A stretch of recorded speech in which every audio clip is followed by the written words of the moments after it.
Funcionando? Funcionando? Boa tarde a todos.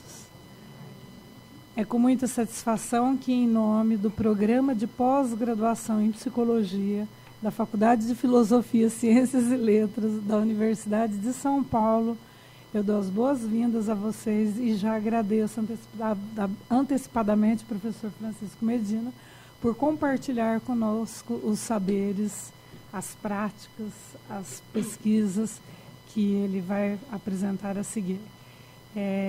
Esta atividade, assim como outras que acontecerão dia 1º e 4 de novembro, e outras após 13, 14 de novembro também, fazem parte do seminário de pós-graduação que vai ser... O seminário, propriamente dito, ocorrerá entre os dias 7 e 8 de novembro. As inscrições estão abertas, todos os detalhes dessas atividades pré-seminário e pós-seminário estão no site da pós-graduação em psicologia e em um Facebook. Estão todos convidados a participarem das atividades. Elas são diversificadas, variadas por linha de pesquisa, de proposta dos docentes que orientam no programa de pós-graduação.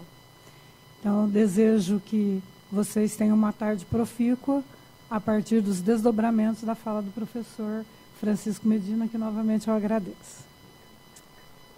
Boa tarde a todos. Eu agradeço também a presença de todos. A conferência também está sendo transmitida online para quem não pôde estar presente. Posteriormente, nós também vamos repassar o link, tá, para outros sites. Eu também gostaria de agradecer imensamente a presença do professor Francisco Medina, que esteve trabalhando conosco há mais de 2 anos, quase 3 anos, né? Só para vocês entenderem a presença dele aqui, nós estamos trabalhando em cotutela com o projeto de doutorado da aluna Lara Barros Martins, que está ali. Fala oi lá. Inclusive, a tese dela vai ser defendida amanhã. Quem tiver interesse de estar presente vai ser amanhã na sala de seminários 2 do Departamento de Psicologia, no bloco 5, tá? Com a presença do professor Jairo Eduardo Borges Andrade, Sigmar Malvese, o professor Dutra, aqui da FEA, e a professora Marina Greg, que também está aqui presente. E a cotutela é com a Universidade de Sevilha, do qual o professor Francisco Medina faz parte. Eu gostaria de falar brevemente do currículo do professor Francisco Medina, que é extenso. Vou tentar resumir. Ele é professor titular da Universidade de Sevilha, é atualmente decano da Faculdade de Psicologia e foi diretor do Centro de Cooperação Internacional da Universidade de Sevilha. Foi coordenador do mestrado em Gestão e Desenvolvimento de Recursos Humanos e do mestrado em Psicologia Organizacional e do Trabalho.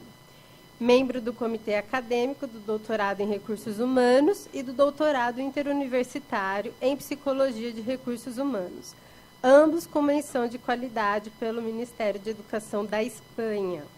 É editor associado da Revista de Psicologia Organizacional e do Trabalho, editora e revisora ad hoc de uma dezena de revistas internacionais. Co-dirige atualmente o Diplomado em Soluções Extrajudiciais de Conflitos Laborais da PUC Peru e da Universidade de Sevilha, e o projeto sobre discriminação no emprego das minorias indígenas no Equador. Isso é um resumo, tá, gente? Porque o professor ele atua em várias frentes, em diversos países. A conferência que vai ser ministrada hoje tem como título Sistema de Resolução de Conflitos nas Organizações. Ao final, nós vamos abrir para perguntas. A conferência vai ser ministrada em espanhol. Se alguém tiver alguma dificuldade com a língua e, mesmo assim, quiser fazer perguntas, podem fazer, tá? A Lara vai estar aqui para ajudar nessa mediação. tá? De tradução. O professor entende perfeitamente o português, tá? E o portunhol também. E o portunhol. E eu espero que vocês aproveitem bastante a conferência. E, mais uma vez, eu agradeço a presença de todos. Ok? Professor, quem quer falar? Bueno, voy a ponerme de pie porque es más fácil intervenir de pie. Voy a intentar hablar muy despacio, cosa que es compleja en mí, porque parece que estoy pagando el teléfono cuando llamo, pero voy a intentar hablar despacio.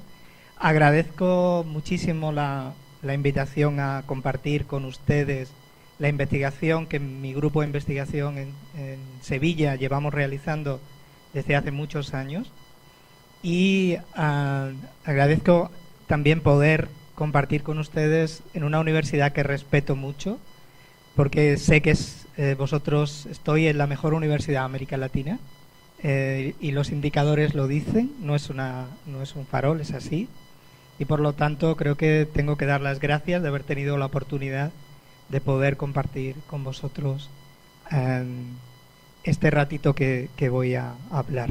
Agradecer a los compañeros del Departamento de Psicología, a Thais, a Marina, ahora se me ha olvidado, Rosy. Agradecer que me hayan acogido bien y que podamos a partir de aquí seguir trabajando juntos en esta aventura que es la psicología del trabajo.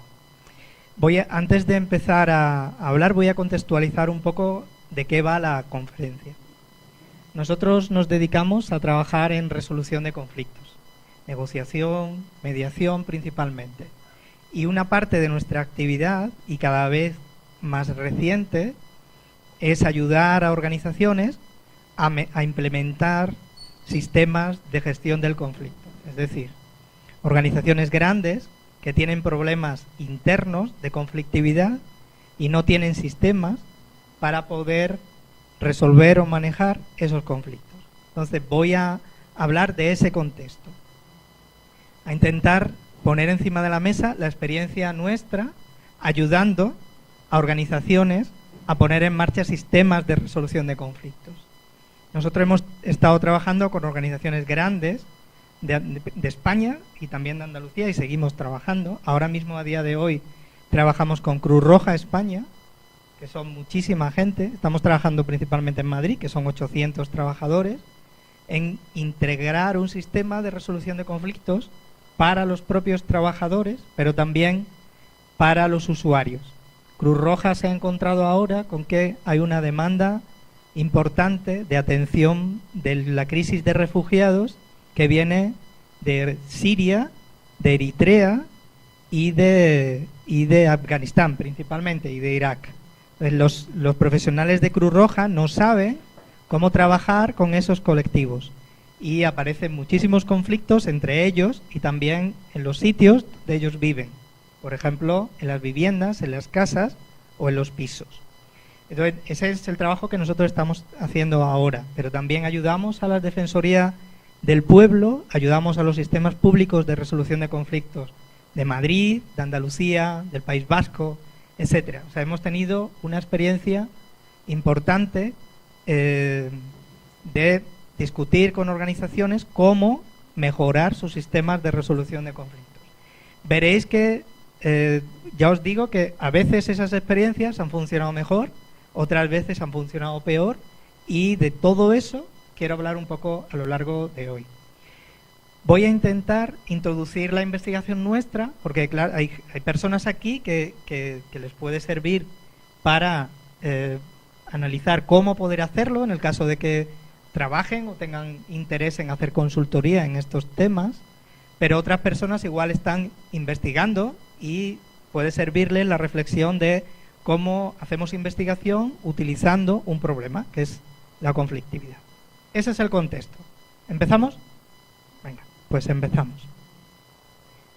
Bueno, esta foto la había puesto por un árbol que me encontré ayer y digo, la voy a poner. Me pareció, no tenía fruto, pero debe de ser precioso cuando lo tenga, así que prometo venir cuando el árbol esté en flor.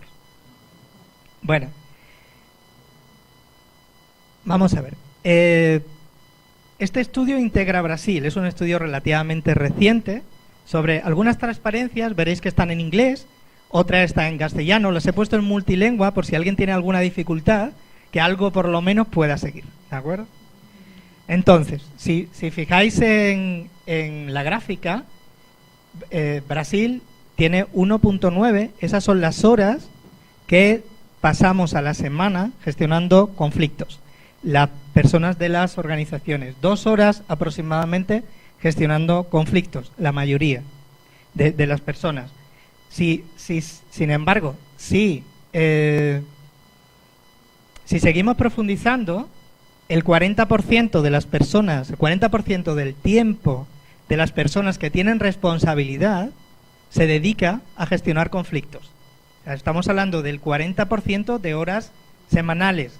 Son un montón de horas semanales gestionando conflictos para las personas que tienen responsabilidades, para el staff de una organización.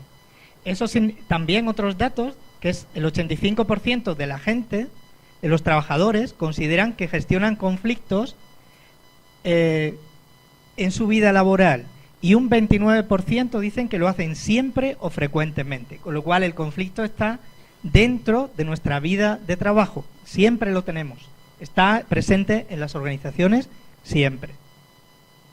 Eso,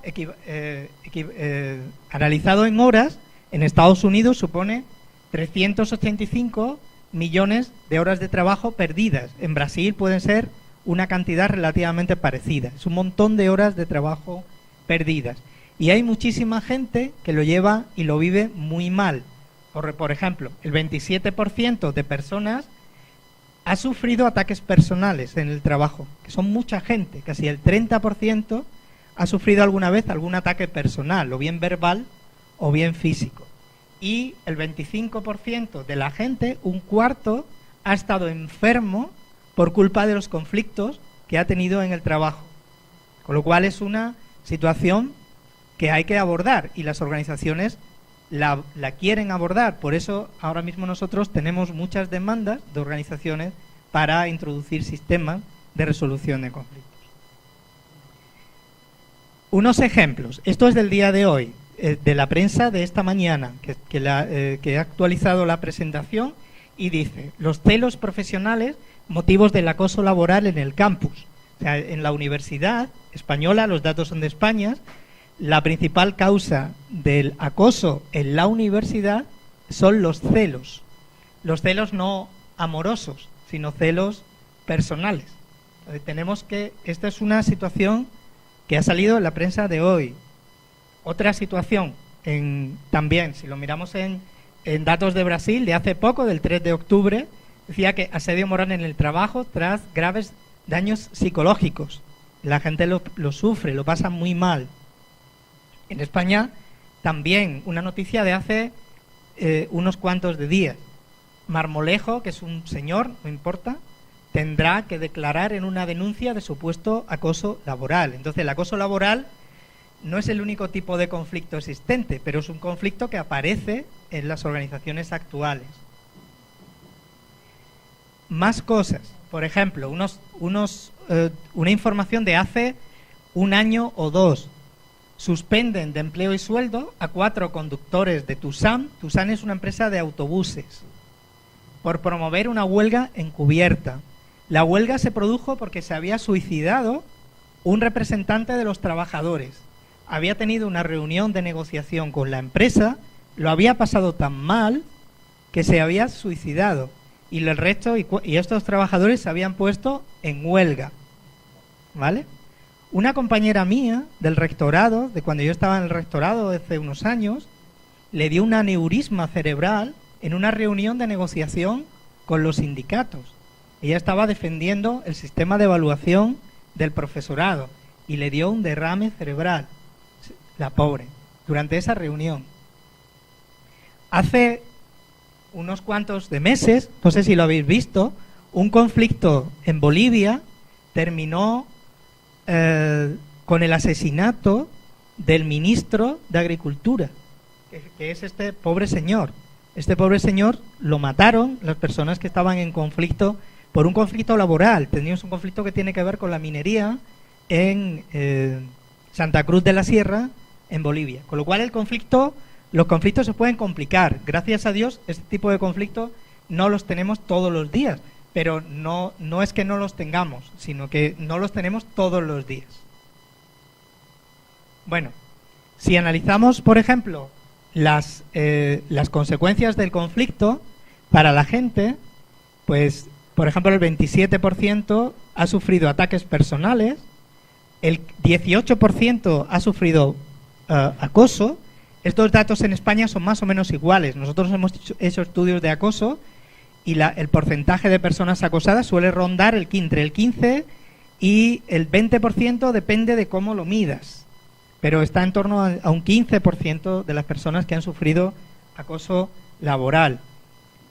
La gente termina echada del trabajo, tiene que abandonar el trabajo por culpa de los conflictos, o se mueven a diferentes departamentos, o existen conflictos entre departamentos, o la gente se pone enferma, que lo hemos visto anteriormente.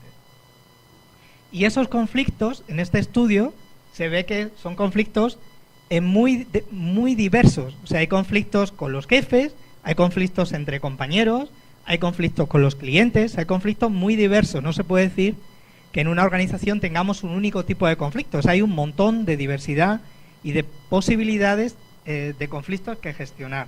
Imagínense ustedes en un hospital. O sea, en un hospital puede haber conflicto con un usuario, con una persona enferma cabreada porque no se le ha atendido convenientemente. Puede haber conflicto entre el personal de enfermería y los auxiliares para ver quién tiene que limpiar las camas o quién tiene que atender a un enfermo. Puede haber conflicto entre hospitales porque hay más dinero o menos en tal servicio que en este. O puede haber conflicto entre médicos porque están enfadados con ellos. O conflicto entre compañeros porque han promocionado a uno y al otro no lo han promocionado. Y claro, todos esos conflictos no se pueden gestionar igual. Es diferente la situación. Bueno, estas son las principales causas de los conflictos que se observan en este estudio. O sea, hay un montón de posibilidades. Por ejemplo, discriminación. Un 10% de los conflictos la gente percibe que son conflictos por discriminación. Estamos hablando, por ejemplo, de mujeres con hijos. Yo tengo un conflicto porque el hecho de ser mujer me está dificultando la carrera profesional. O el hecho de ser mujer con hijo me está complicando la carrera profesional. ¿Hay una discriminación evidente? No. Pero claro, si te ponen una reunión por la tarde, a las 7, igual tú no puedes ir. Y si vas, estás preocupada de que a ver quién tiene que atender a tus hijos. Y esa la preocupación la tienes tú, mucho más que tu marido. Entonces, por lo tanto, muchas oportunidades laborales se pierden porque la propia organización te pone reuniones a las 7 de la tarde. Y claro, cuando hay un conflicto y promocionan a alguna persona, si a una chica le da la explicación de que tú no asistes a las reuniones, pues es para tirarse la yugular y decir, ¿cómo? Si es que tú me pones las reuniones cuando yo no puedo ir. ¿De acuerdo? Entonces, son conflictos de discriminación o conflictos de discriminación que pueden ocurrir y nosotros estamos trabajando en eso con personas de minorías. Porque siempre cuando hay minorías hay una mayoría que tiene una manera de pensar y otra minoría, y la minoría a veces es minoría étnica o puede ser minoría de procedencia o puede ser minoría de cualquier tipo. Entonces nosotros, por ejemplo, en Ecuador estamos trabajando con minorías indígenas, con la discriminación de minorías indígenas. Y también hay muchísimas causas. Como veis, no son conflictos que tengan un único foco. Por lo tanto, es complejo el dar reglas, porque claro, el problema de esto es que hay determinados conflictos que no sabemos cómo se gestionan. Por ejemplo, ¿cómo hacer una mediación con una persona de una etnia diferente? No sabemos. O sea, a nivel de investigación ahora no sabemos cómo se debe de hacer. Las juntamos, las separamos. ¿Qué es lo que podremos hacer? Es muy difícil dar reglas, porque no se sabe. La investigación está pensada, o la investigación se ha desarrollado con gente mayoritariamente de la misma procedencia y con gente más o menos del mismo nivel. Por lo tanto, si estamos mezclando distintos niveles, como ocurre en las empresas, y si estamos mezclando distinta procedencia, no sabemos qué puede pasar. Y lo que digamos no está fundamentado. Podemos dar instrucciones o recomendaciones, pero no tenemos realmente ni idea. Entonces hay muchos conflictos de los cuales no tenemos ni idea a nivel de investigación. No sabemos cómo hay que gestionarlo. Por ejemplo, hay dos cosas importantes, que son de diferentes causas y con diferente rango y con diferente poder. Y eso añade una diversidad en las organizaciones que no la tienen los conflictos fuera. Por ejemplo, en Sevilla, en Andalucía existe un sistema de resolución de conflictos laborales. Yo tengo un conflicto, por ejemplo, un sindicato tiene un conflicto con la empresa por una negociación de un salario y van los dos a ese sistema, pero el poder está equilibrado. Pero, claro, imaginar una universidad donde un alumno tenga un conflicto con un catedrático por un examen. Ese poder está muy desequilibrado. ¿Los sentamos a los dos en la misma mesa? Todo el mundo diría, no, evidentemente no. El catedrático no va a querer, o el propio estudiante no va a querer. ¿Y cómo gestionamos eso? Si queremos hacer mediación y tenemos a gente de diverso poder, habrá que establecer un tipo de mediación distinto cuando la pelea es entre dos catedráticos o cuando es entre un catedrático y un estudiante. ¿Entendéis por qué es importante tener en consideración la diferencia de poder? La mediación no puede ser la misma, ¿de acuerdo? ¿Qué es lo que dice, por ejemplo, la investigación? Dice que si hay diferencias de poder no puedes juntar a las partes. Tienes que trabajar con las partes separadas. Si hay, por ejemplo, si hay rasgos de violencia, aunque sea verbal, no puedes juntar a las partes. Tienes que poner con las partes separadas. Pero, ¿y si hay problemas de discriminación? ¿Juntamos a las partes o no? Ahora mismo no lo sabemos. Hay muchísimas cosas todavía que no se saben. Bueno, entonces, ¿qué contextos vamos a intervenir? Vamos a intervenir en conflictos con riesgo de ser muy elevados, conflictos escalados. Vamos a intervenir con múltiples actores, que esa es otra cosa importante. Por ejemplo, si hablamos de la universidad y hay un conflicto, es decir, ¿dónde se trata ese conflicto? En mi universidad, por ejemplo, el conflicto puede ir perfectamente a los servicios de prevención de riesgos. ¿Sabéis lo que es? Aquí existen igual los servicios de prevención de riesgos, riesgos laborales. Es una persona que se dedica a cuidar de la salud en la empresa. Entonces, si hay un conflicto, puede llegar a esa persona, ¿vale? Y esa persona tendrá sus medios de gestionar ese conflicto. También puede llegar al Departamento de Recursos Humanos. Puede llegar perfectamente al Departamento de Recursos Humanos, que decidirá cómo intervenir. Entonces, otra persona diferente.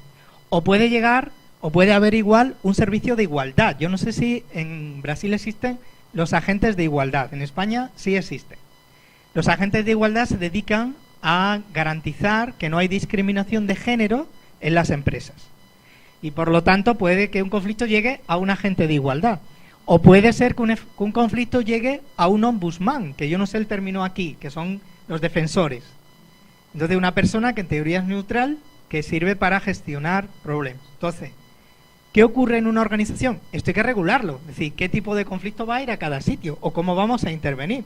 Porque no puede estar ocurriendo que tengamos un conflicto y que estemos 7 personas o 7 organismos interviniendo. Alguien tiene que regular si este conflicto va al defensor, si este conflicto va a prevención de riesgo o si este conflicto va al Departamento de Recursos Humanos. Pero ahora mismo va donde van. ¿Sabes? La universidad te puedes encontrar que hay 18.000 maneras y sitios de gestionar los problemas. Entonces, ¿qué ocurre al final? Que la gente hace turismo conflictivo. Si no te lo solucionan aquí, te vas aquí. Que no te lo solucionan aquí, te vas aquí. Entonces, claro, eso ahí no hay manera de arreglar nada con un sistema que tiene tantas entradas. Entonces, ese es otro problema que nos vamos a encontrar. Estas dos ya lo hemos hablado, conflictos con poder asimétrico o conflictos con temáticas delicadas. Pero también sistemas y culturas distintas. Cada organización es diferente y por lo tanto tiene su propia manera de ver las cosas. y un sistema puede funcionar bien en un sitio y en otro sitio no funciona, ¿vale? Entonces son distintos sistemas. Vamos a ir viendo más o menos de manera rápida algunos de los elementos para entenderlos y sacar alguna conclusión. Por ejemplo, primera pregunta que debemos de hacer a la persona que va a gestionar este sistema. Tienes que saber la intensidad de los conflictos que vas a recibir. Y tienes que identificar si ese conflicto es muy alto o si es un conflicto muy bajo. ¿Por qué? Porque no son iguales. Y si no los distingues, te equivocas. Entonces vamos a ver por qué. Primero, ¿qué son conflictos de alta intensidad? Un conflicto de alta intensidad es un conflicto que hay más partes o que puede haber más partes y que se utilizan conductas más violentas. Conflicto donde la gente pelea y la gente utiliza cada vez comportamientos más agresivos. Pero también es un conflicto donde hay cambios en la finalidad. La gente quiere hacerse daño. En los conflictos de alta intensidad, pensá en una separación de una pareja, la gente le da igual ganar. La gente quiere hacerse daño, la gente quiere sangre en ese tipo de conflictos. Entonces, claro, no es lo mismo gestionar un conflicto que la gente quiera algo a que la gente quiera hacerse daño. Es que no tiene nada que ver. Ese tipo de conflicto hay que saber identificarlos para poder abordar esas temáticas. Y también hay cambios psicológicos a la hora de subir la intensidad de los conflictos. Pongo 3. Despersonalización, polarización y devaluación reactiva. Voy a explicarlos y voy a poner ejemplos de uno solo de ellos, porque esto ya de por sí es tan interesante que podría dar lugar a casi una conferencia sola. Devaluación reactiva significa que tú no ves lo que la otra persona te está queriendo decir. Por ejemplo, a mí había un dicho que me decía mi abuela, que era, si tú te enfadas, no ves. No ves significa que tienes una mentalidad cerrada y que por lo tanto te pueden decir cualquier cosa que no te das cuenta. Eso es la devaluación reactiva, no te das cuenta. Una persona puede estar haciéndote un favor y tú no lo ves. Por ejemplo, tú imagínate que tú estás muy enfadado con tu pareja y llega un día y te hace un regalo. Y tú dices, ¿para qué me habrá hecho el regalo? Seguro que algo quiere. Entonces no te fías de lo que te está diciendo. Si alguna persona está muy enfadada y te viene intentando hacer las paces, no te fías. Desconfías. Por eso es devaluación reactiva. Reaccionas desconsiderando cualquier cosa que te dé. Esto es un problema porque eso puede ser una manera de reducir la intensidad de un conflicto, pero tú no la vas a ver porque estás muy enfadada. La polarización también ocurre en los conflictos. Es cuando estamos muy enfadados, utilizamos planteamientos extremos y visiones extremas de las cosas. ¿Vale? Por ejemplo, mirad lo que dice una ministra israelí sobre los palestinos. Voy a saltarme esto y ahora vuelvo atrás. Dice, congresista israelí pide matar a madres palestinas. Imagínate, esa mujer no ha pensado lo que ha dicho.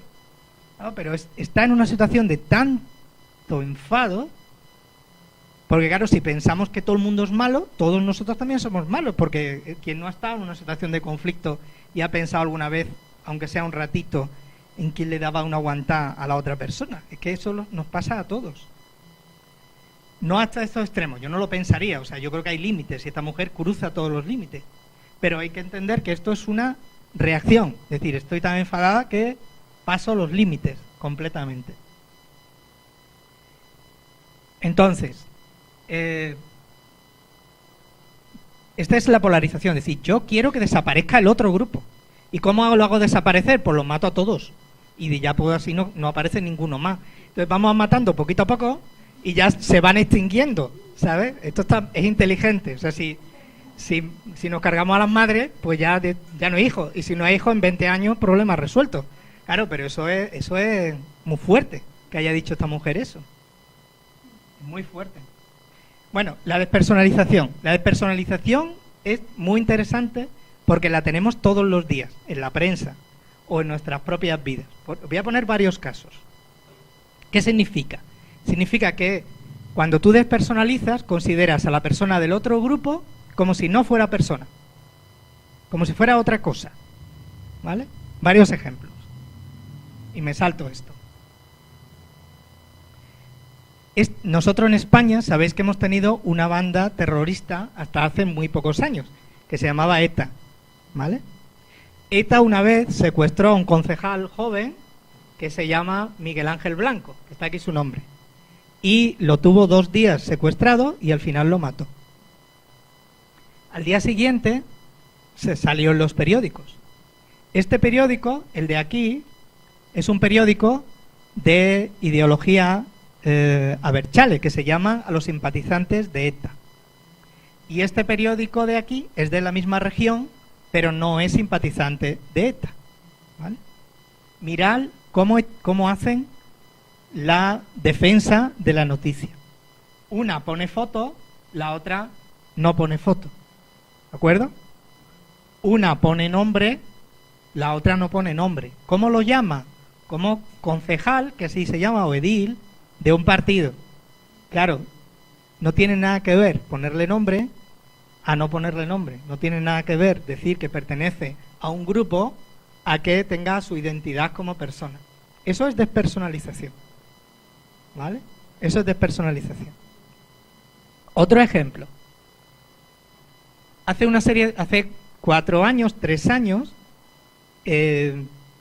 ocurrieron 2 asesinatos, lo llamo así, asesinatos, más o menos a la misma vez.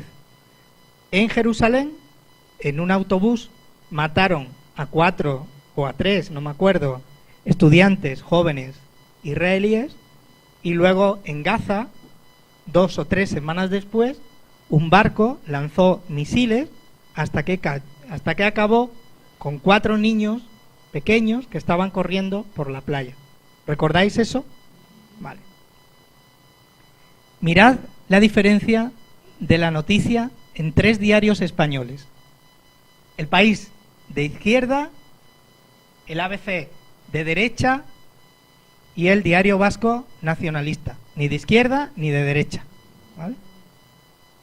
Si el asesinato, si quien muere es los israelíes, son asesinados.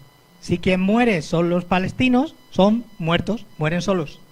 Es decir, es que buscaron la bala, ¿sabes? Estaban allí buscando la bala en la playa. La pisaron sin querer. Entonces, claro, por eso murieron de casualidad. Nadie les atacó. Pero el mismo periódico, cómo etiqueta una noticia y otra. El que son de los nuestros o contra los que no son de los nuestros. Otro ejemplo más, y ya solo me queda uno. Esto es del diario El País. Es decir, Gaza sufre el día más mortífero desde el inicio de la ofensiva. El día más mortífero implica que habían muerto aproximadamente 100 palestinos ese día. La foto, ¿cuál es?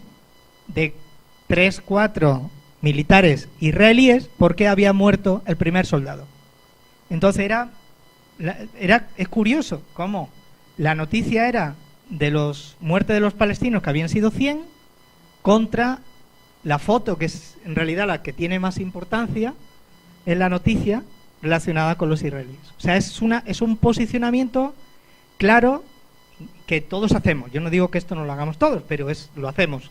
Solo consiste en ver si es de nuestro grupo o no es de nuestro grupo. Y si no es de nuestro grupo, despersonalizamos. Ocurre siempre. Y aquí miráis los periódicos y lo encontraréis, seguramente no todos los días, pero lo encontraréis todos los días.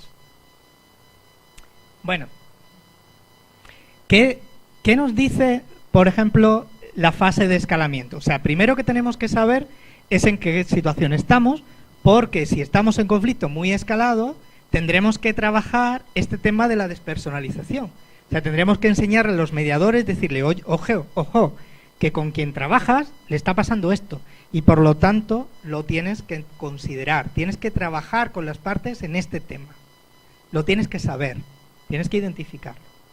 Otro problema del escalamiento del conflicto es que la mediación, que parece que es la panacea, hay veces que no funciona. O sea, uno no puede ir a mediación directamente, eso no tiene sentido. La mediación funciona cuando el conflicto está en niveles medios de intensidad, pero no cuando está en niveles altos, no funciona. Eso se sabe, eso está demostrado. Y tampoco funciona cuando está en niveles bajos de intensidad.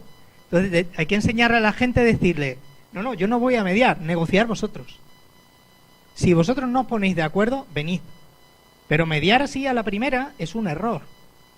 Y hay sistemas que va la gente a la mediación demasiado rápido y esos sistemas fracasan, por lo menos en esos casos, porque está la gente mediando demasiado pronto. No es el momento de iniciar la mediación. Hay que hacerlo más tarde.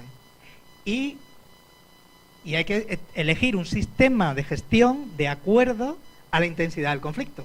No vale, y la gente que trabaje en estos sistemas, en estas organizaciones, tiene que saber si ese caso es de mediación o no lo es. Tiene que saber si ese caso es de negociación o es de arbitraje, porque no vale todos los sistemas a la vez. ¿Vale? Bueno, ¿cómo se trabaja? Algunas técnicas, solo voy a dedicarme a una de ellas. ¿Cómo se trabaja conflictos de alta intensidad? A veces depende del conflicto y de las partes. A veces no se trabaja igual un conflicto de grupo. Por ejemplo, estamos en terreno de un departamento. Un departamento contra otro departamento no se trabaja igual que una persona contra una persona. No se puede trabajar igual. Tienes que trabajar con lógicas de gestión distintas. Por ejemplo, un conflicto social de un barrio marginal contra la población no marginal no se puede trabajar igual que un conflicto individual de dos personas. No se puede trabajar igual.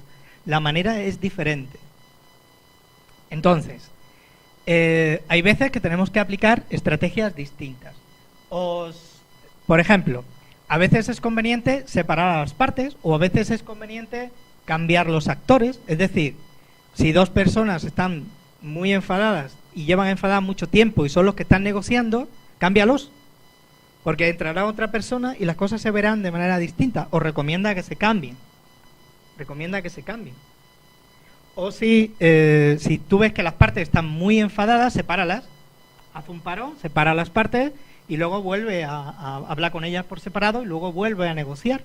Entonces tienes que manejar esto. Hay muchísimas posibilidades. Si la cosa está muy mal, se puede utilizar una estrategia que se llama GRIT. ¿Qué es el GRIT? Es una estrategia que se utiliza en conflictos internacionales, pero que se puede utilizar en conflictos en las empresas. El GRIT significa hacer una concesión. Tú recomiendas a las partes, como mediador, que haga una concesión a la otra parte. Y luego le recomiendas a la otra parte que haga otra concesión. Entonces, estamos bajando la intensidad de los conflictos.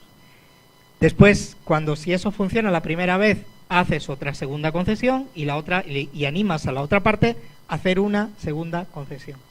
¿Vale?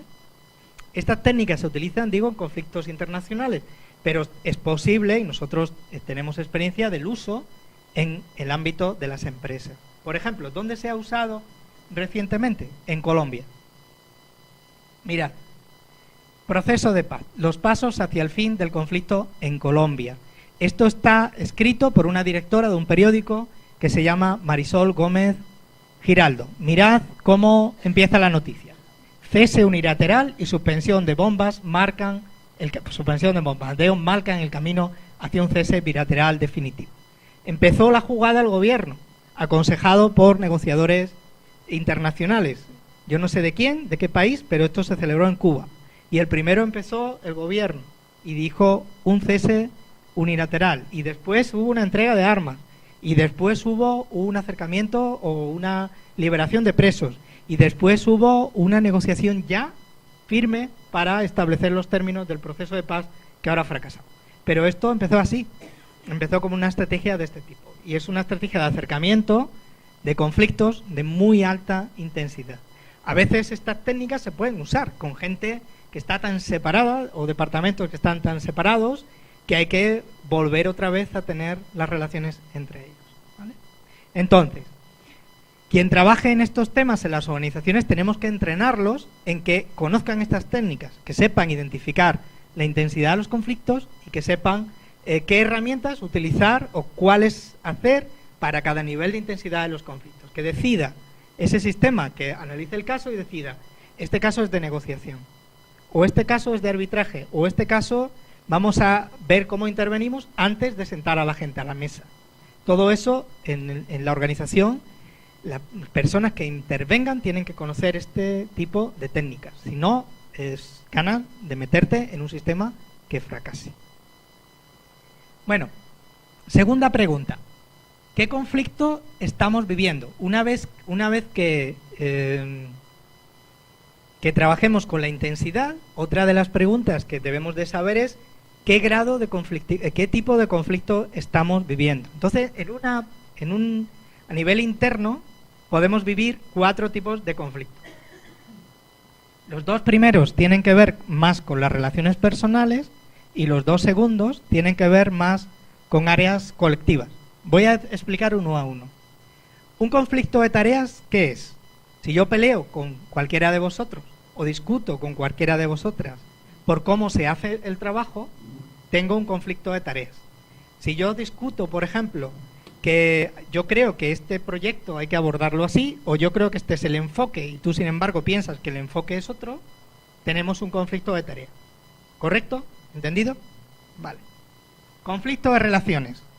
Conflictos de relaciones ocurren cuando estamos discutiendo sobre valores personales.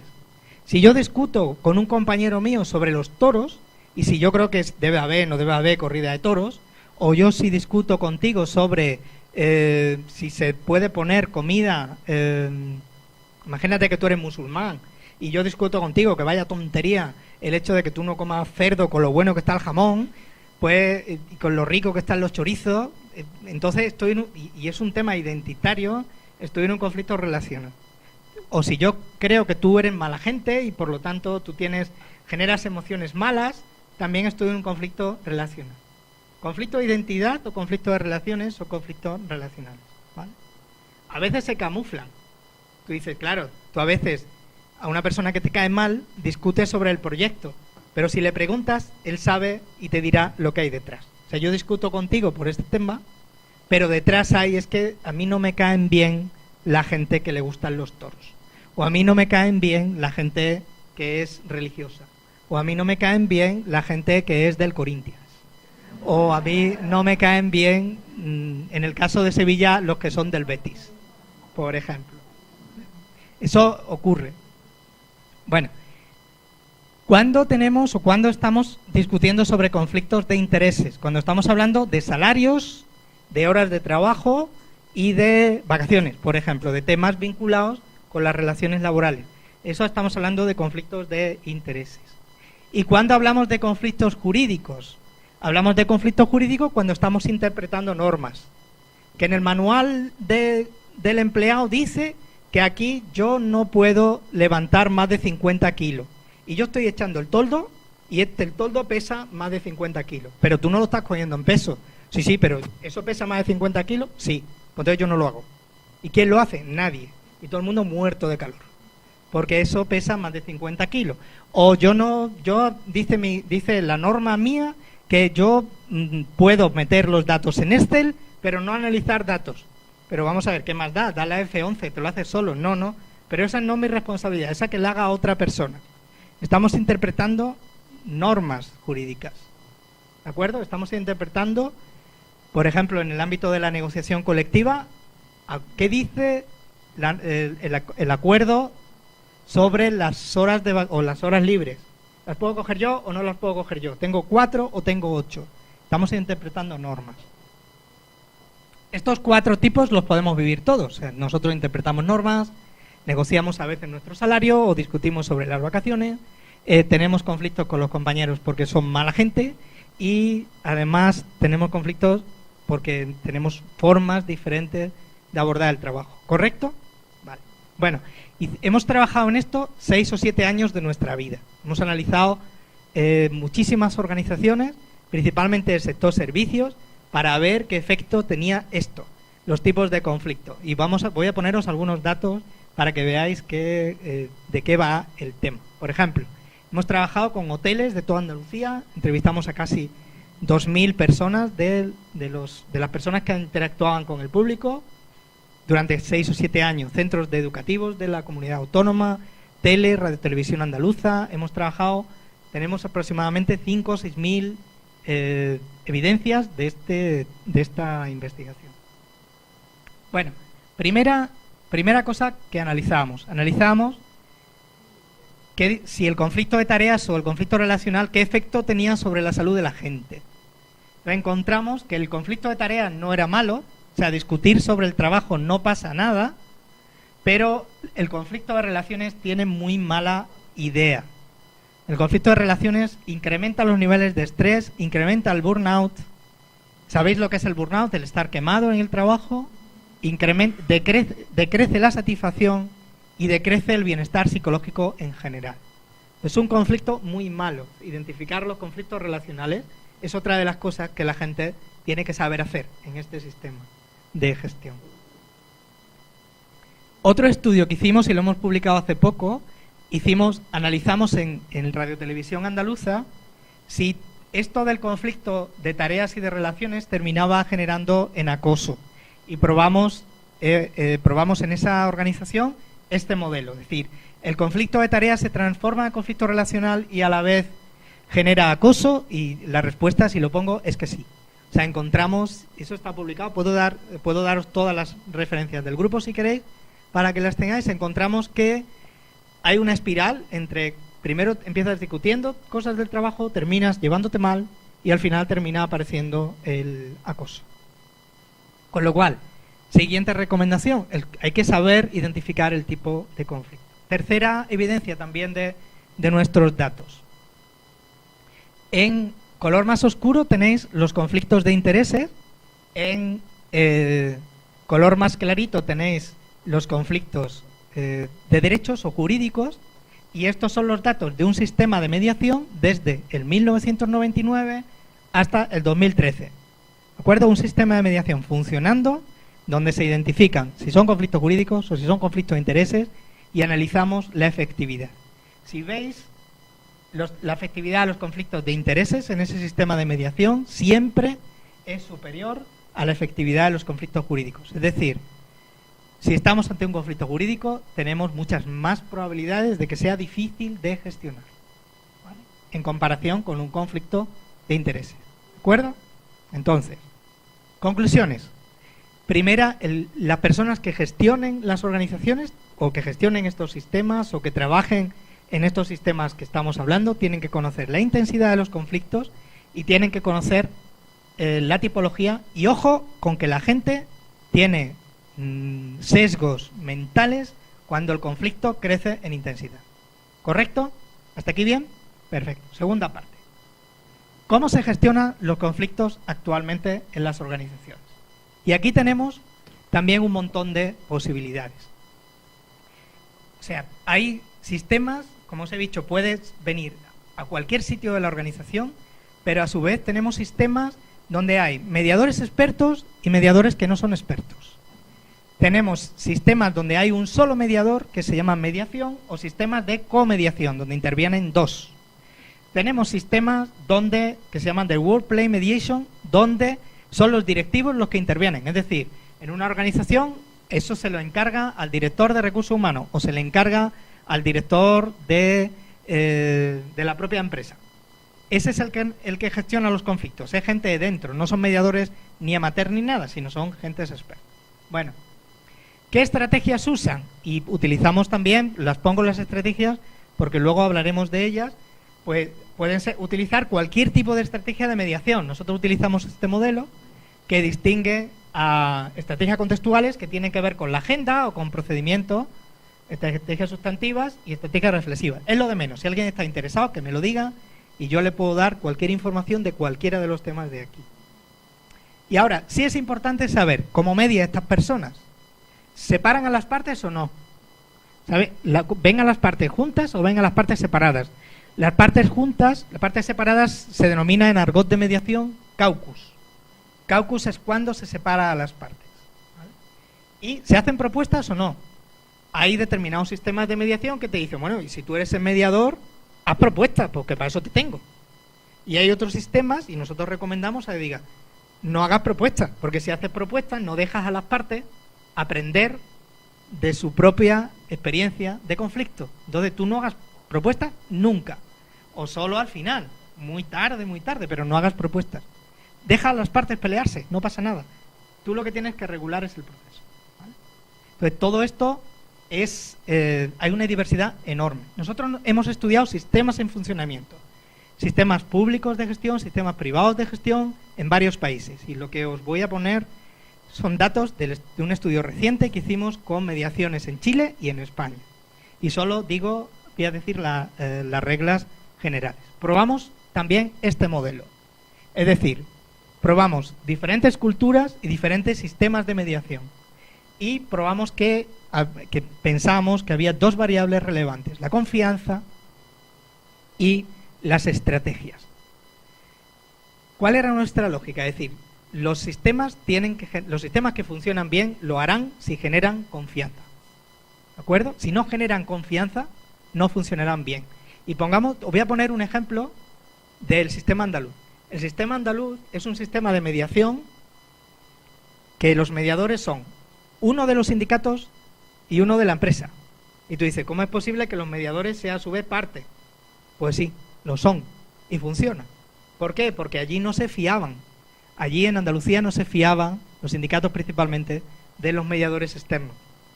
Y como no se fiaban de los mediadores externos, dijeron, bueno, si hay mediación yo quiero estar dentro. Y por lo tanto, yo al inicio del año pongo 10 mediadores. Cada sindicato pone 10, 15 mediadores. Y esos mediadores son los que median en los conflictos de todo el año. Y el gobierno se encarga de formar a esos mediadores. Pero es un sistema tela de raro. O sea, tú lo cuentas en Estados Unidos, por ejemplo, y te dicen, eso es que es muy raro. Pues claro que es raro. Pero es un sistema que vale para la cultura de nuestra región. En otros sitios igual no sirve. En Madrid, por ejemplo, son expertos. En Madrid cuentan con profesores y profesoras de Derecho o de Psicología, que son los que median. No tiene nada que ver con el sistema andaluz. ¿Por qué? Porque en Madrid no se fiaban de ellos, sino que confiaban en gente externa, ¿vale? Entonces hay que definir dónde es. El tema de la confianza es importantísimo, porque hay que decidir en cada sitio quién genera confianza. Nosotros, por ejemplo, en la Universidad de Sevilla, que es un sitio que yo he estado trabajando hasta hace poco, introduciendo un sistema, y se ha parado, ahora luego contaré también por qué, estamos pensando en colegio de mediadores y estamos identificando gente en la universidad que cualquiera pensaría y sabría con quién podría ser mediador, gente especialmente relevante. Es decir, esta persona podría ser una persona de mediadora buenísima. Vale, pues vamos a formarla y trabajamos con ella. En tal facultad otra persona, en tal facultad otra, y generamos un colegio de mediadores. Así generamos confianza, o pensábamos que podríamos generar confianza en nuestra universidad. En otro sitio habrá que hacer otra cosa. En cada sitio habrá que hacer otra cosa. No se pueden establecer reglas en este sentido. Bueno, en otro estudio también encontramos lo mismo. Da igual el tipo de mediación que se haga, lo importante es la confianza de las partes en la mediación y en los mediadores. Conclusiones. 2 solo. Debemos generar sistemas que generen confianza en los mediadores y en el propio sistema de mediación. Si no generamos confianza, el sistema fracasará. Y segunda, los mediadores deben utilizar las estrategias adecuadas. Las mismas estrategias no sirven. Nosotros nos encontramos que las estrategias que dicen los manuales americanos que deben utilizar los mediadores, en Sevilla no sirven, en Chile sí. ¿Por qué? Pues porque somos distintos y la gente, claro, como está la gente muy enfadada, interpreta las cosas de una manera. Y una de las estrategias, por ejemplo, que tiene que ver con generar buen clima, pues en Andalucía eso no se entendía nada bien. Y los mediadores que generaban buen clima generaban una desconfianza enorme. Y sin embargo, en Chile, los mediadores que generaban buen clima tenían unos resultados buenísimos en la mediación. Entonces, no podemos enseñar estrategias basándonos en los libros. Tenemos que ver en cada sitio qué tipos de estrategias funcionan en base a la cultura de esa organización y de ese país, según lo que nosotros hemos encontrado hasta ahora. Olvidad de los libros de mediación, coged la parte que os sirva, pero mucho hay que aprenderlo sobre la marcha. Mucho hay que aprenderlo sobre la marcha. La última cosa, y ya voy terminando. ¿A qué debemos aspirar? Por ejemplo, este es el sistema británico, el ACAS se llama. Mirad el porcentaje de efectividad que tiene. 87%. Significa que de cada 100 mediaciones, 87 salen bien. Es un montón. Es un montón. Sistema que funciona muy bien. Por lo tanto, a eso debemos aspirar. No podemos generar sistemas que tengan un 20% de efectividad o un 10%. Para eso es mejor invitarlo al fútbol y nos vamos, o a cerveza. Vámonos a cerveza y nos ahorramos dinero. Porque va a valer igual, incluso más. O sea, incluso es mejor. No sé si vosotros os gusta Juego de Tronos. No sé, ¿os gusta Juego de Tronos? ¿Thrones Game? ¿Juego de Tronos? Vale. Hay una cosa que se llama ahí fuego valirio. Es decir, enseñar a la gente el fuego valirio, que le mete fuego a todo. Si o le lleva a cerveza o le metemos fuego. Pero no funciona, mejor no meter o no introducir sistemas de mediación que no garanticen un porcentaje de efectividad razonable. Yo no digo que vamos a llegar al 80% de los británicos o al 90%, pero hay sistemas funcionando en mi país con un 20%. Ciérralos. Que no lo oigan allí. ¿Vale? O sea, no vale. O sea, hay que poner sistemas que funcionen mejor, que tengan un porcentaje de efectividad alto. Se puede. La verdad es que se puede. Y que trabajen, por ejemplo, el ACAS. Mira, es decir, no, es que el ACAS, le diría a un político diría, no, es que allí los conflictos son muy fáciles. No. Mira la cantidad de problemas que tienen en los conflictos del ACAS. Por ejemplo, discriminación de género, problemas de maternidad, discriminación de género, discriminación por discapacidad. O sea, son un montón de conflictos muy complejos de gestionar. Y allí están consiguiendo 90% con esos conflictos. No tiene que ver nada con que no me sube el salario 10 reales a la hora. No tiene absolutamente nada que ver con eso. Tiene que ver con cosas muy contundentes y consiguen porcentajes de efectividad muy elevados. Por ejemplo, en España, en Andalucía, está en torno, los años que peor, al 45, al 50%. Nosotros tenemos mucho que avanzar con respecto a los británicos, pero funcionan más o menos bien. La mitad, teniendo en cuenta la crisis económica, no es poco. Está más o menos bien. Pero por lo menos esto, o sea, vamos a montar sistemas que garanticen efectividad y que sean buenos. ¿Vale? Ahora, concluyendo, y ya termino. Existen diferencias en la efectividad de la mediación en función de los tipos de conflicto. Hay que controlar y saber con qué nos estamos enfrentando. Segundo, no existen evidencias de cómo se media en conflictos complejos. Por ejemplo, discriminación y acoso. Nosotros estamos trabajando en esos temas ahora. De cómo se media en conflictos raciales, de discriminación y de acoso. La diferencia de poder es muy relevante. Hay que generar confianza en los sistemas y en los mediadores. Y los sistemas de resolución de conflictos no pueden competir entre sí en la organización. No podemos tener 7 sistemas a la vez, cada uno con su gente y con sus estilos. Y los aspectos organizativos son esenciales. Esto no sale solo, sino hay que seleccionar bien a los mediadores, hay que formar bien a los mediadores, hay que evaluar bien el sistema, hay que hacer evaluación de los comportamientos de los mediadores, hay que saber qué cosas están fallando y esto tiene que tener un paralelo organizativo consolidado.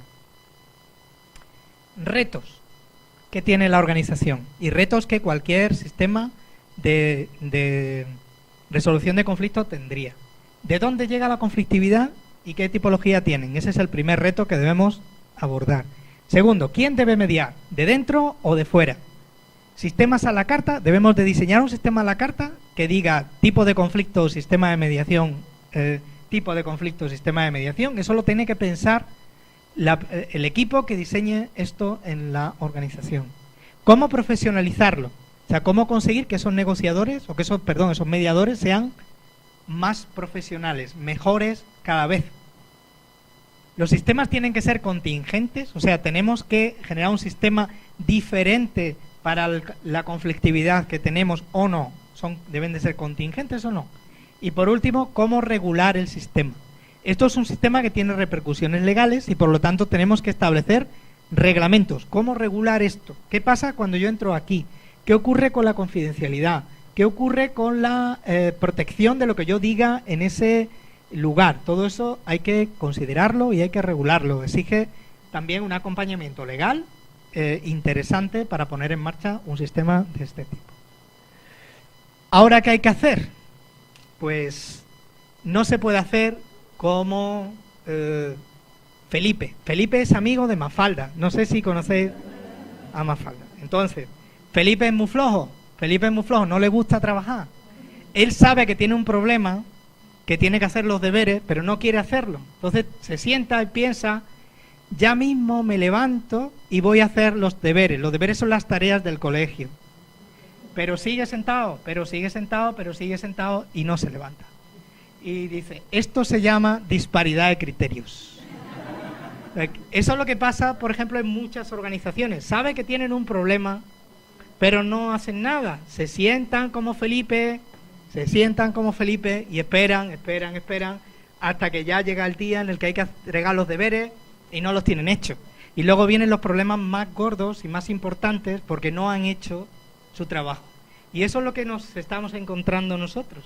Muchas organizaciones tienen problemas gordísimos y entonces lo saben y como es complejo meter esto, porque es complejo introducir un sistema así, pues se queda mirando y dice, bueno, ya lo haremos. Y cuando te vienen a ver dentro de 3 años, pues tienen un montón de problemas y ya es una situación de crisis organizativo completamente loco. Entonces, nosotros recomendamos que hay que empezar estos sistemas cuanto antes.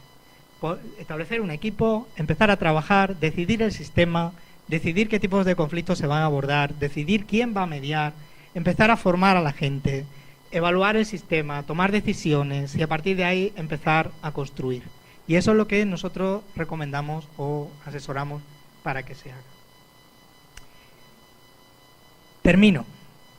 Agradecer, ya lo hice al principio, pero lo quiero agradecer de nuevo a todo el equipo de la USPE, especialmente a Thais, a Lara, que me ha aguantado estos 4 años. Ha sido un placer trabajar con ella, a los profesores que conozco de aquí, que si no los hubiera conocido seguramente no estaría aquí, como son al propio Sigmar y a Jairo, y al Colegio Doctoral Tordesillas, porque esta beca empezó, la beca que inició Lara, empezó porque a alguien se le ocurrió que estaría bien que gente de Brasil, de Portugal y de España empezaran a trabajar juntos. Y esperamos que eso sea una realidad en los futuros años y que esto sea solo el principio. Pues muchísimas gracias. Muchísimas gracias.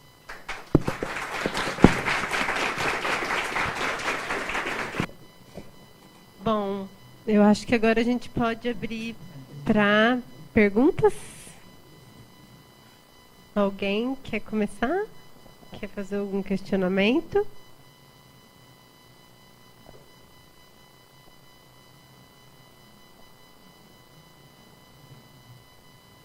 Gabriel, vamos lá.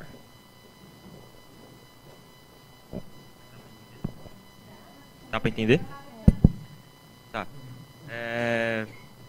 Primeiro, boa tarde, muito obrigado pela... Acho que uma análise muito interessante sobre conflitos e tal. Bom, eu acho que talvez eu traga aqui uma realidade, não sei se configura da mesma maneira na Espanha, de uma empresa pública. Que há assim, pelo menos no meu entendimento, há uma assimetria muito grande.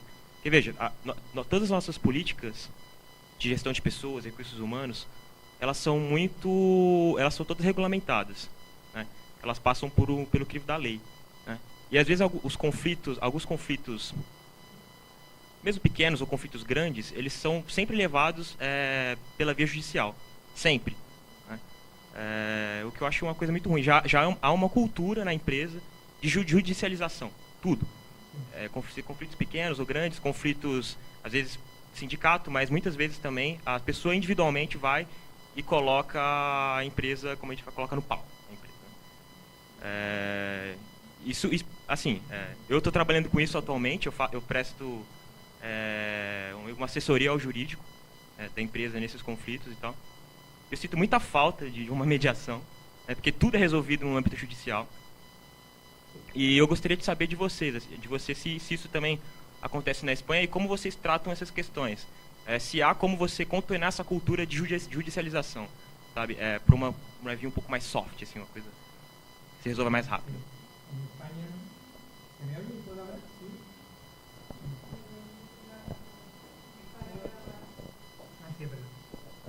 En España tenemos o hemos tenido y tenemos el mismo problema que aquí.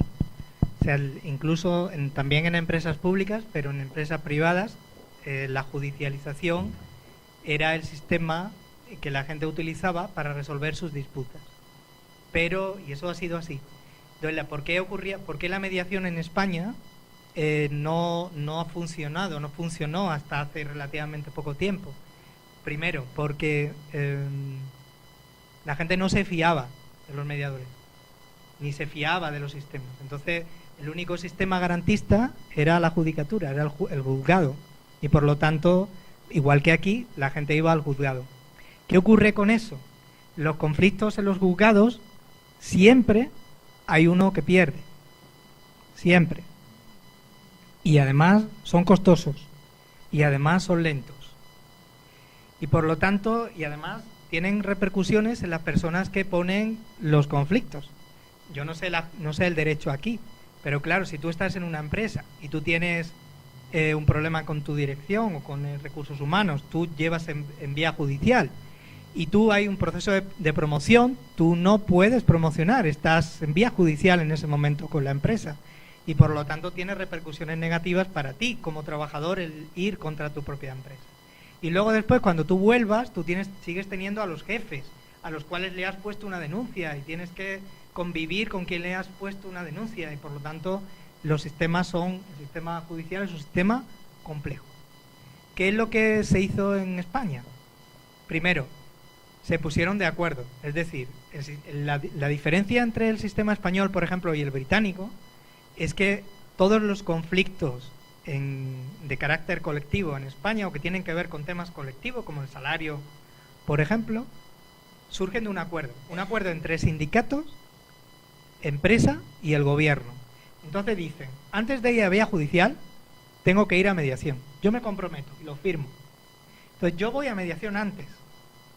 Yo sé que puedo ir a vía judicial, pero me he comprometido por un acuerdo previo que se hace a nivel nacional. Son los sindicatos más importantes los que hacen eso, los más representativos que se llaman en España, se ponen de acuerdo y lo firman. Y a partir de ahí se pone en marcha el sistema.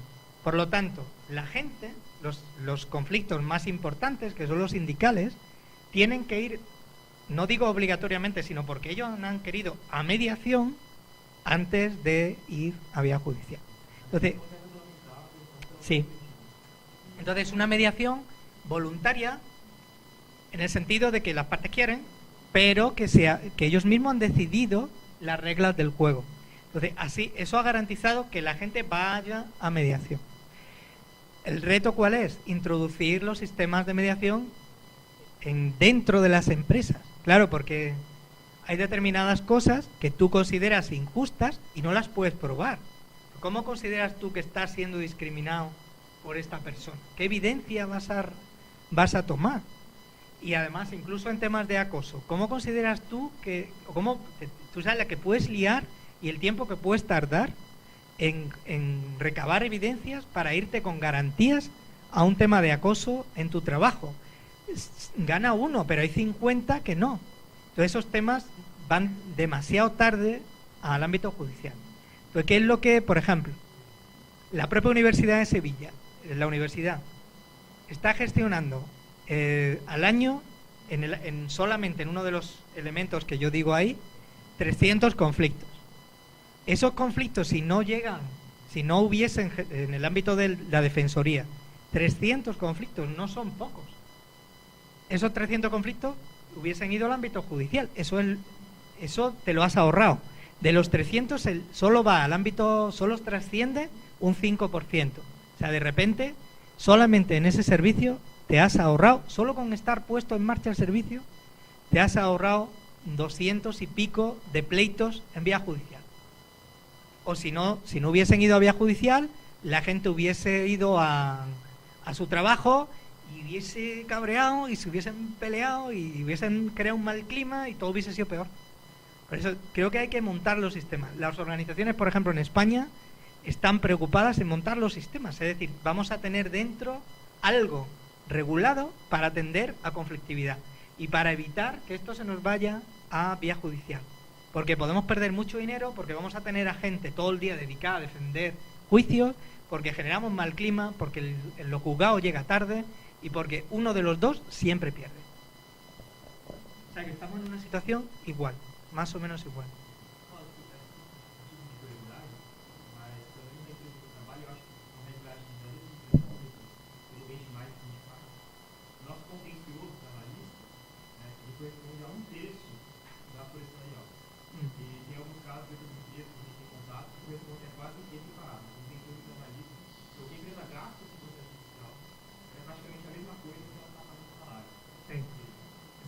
Es ridículo.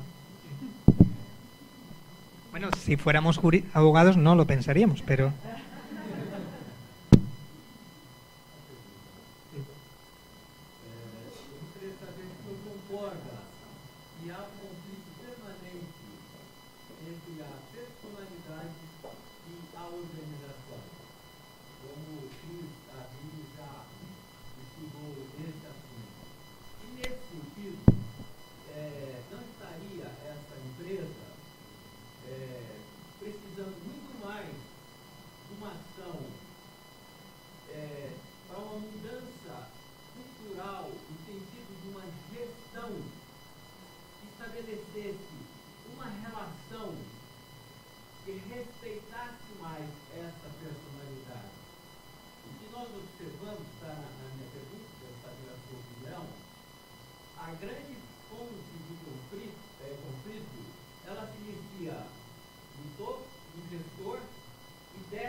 Sim. As próximas perguntas, eu vou passar o microfone por conta da gravação do link, ¿tá bom? Yo estoy convencido que los sistemas organizativos de gestión alineados pueden generar una organización mucho más saludable, empezando por la persona cuando entra, toda la socialización, la entrada, la formación, los procesos de liderazgo, la evaluación, en todo ello estructurado, organizado, generará seguro un montón menos de conflictividad en las organizaciones. Lo que ocurre es que eso hay que hacerlo y es lento. O sea, a veces tenemos la organización que tenemos y podemos atacar o atajar donde podemos. Si pudiéramos alterar todo el ciclo de los recursos humanos, evidentemente terminaríamos teniendo una organización mucho más saludable, y eso es correcto. Pero nosotros ahora estamos interviniendo en crisis. O sea, nuestra intervención cuando nos la piden en este sentido son organizaciones en crisis. Entonces, tú le puedes decir, vamos a ver, lo que tú no vas a conseguir es en 2 años establecer toda una política de recursos humanos que te cambie la organización. En 2 años no lo vas a conseguir, porque tiene que entrar savia nueva, el liderazgo tiene que cambiar, las relaciones personales se tienen que fortalecer. Todo eso no se hace rápido, pero en medio plazo es seguro que es así, vamos, completamente seguro. Poderia comentar algo sobre esses sistemas em empresas familiares? Quanto fica mais complexo, ou delicado, ou intenso os conflitos? Eso es un tema interesante. Claro, imagina en una organización de esa donde la dirección encima hay relaciones personales. Si te digo la verdad, hay muy poco trabajado sobre eso. Hay algunas pinceladas, pero no proceden de estudios sistemáticos, de investigaciones sistemáticas de empresas familiares. Te digo unas cuantas de cosas. Por ejemplo, los conflictos, si tuviéramos un nivel de ranking y decimos qué significa o cómo funciona una negociación o la gestión de un conflicto de pareja, de amigos, amigos íntimos, conocidos o desconocidos, ¿vale? La que mejor funciona, la que da mejores resultados, es de conocidos o de conocidos con un poco de amistad. Amigos íntimos y parejas y relaciones personales son muy, muy, muy difíciles de gestionar. ¿Por qué? Porque tiene su explicación. Para que una negociación o un conflicto sea positivo, tú tienes que defender tus intereses.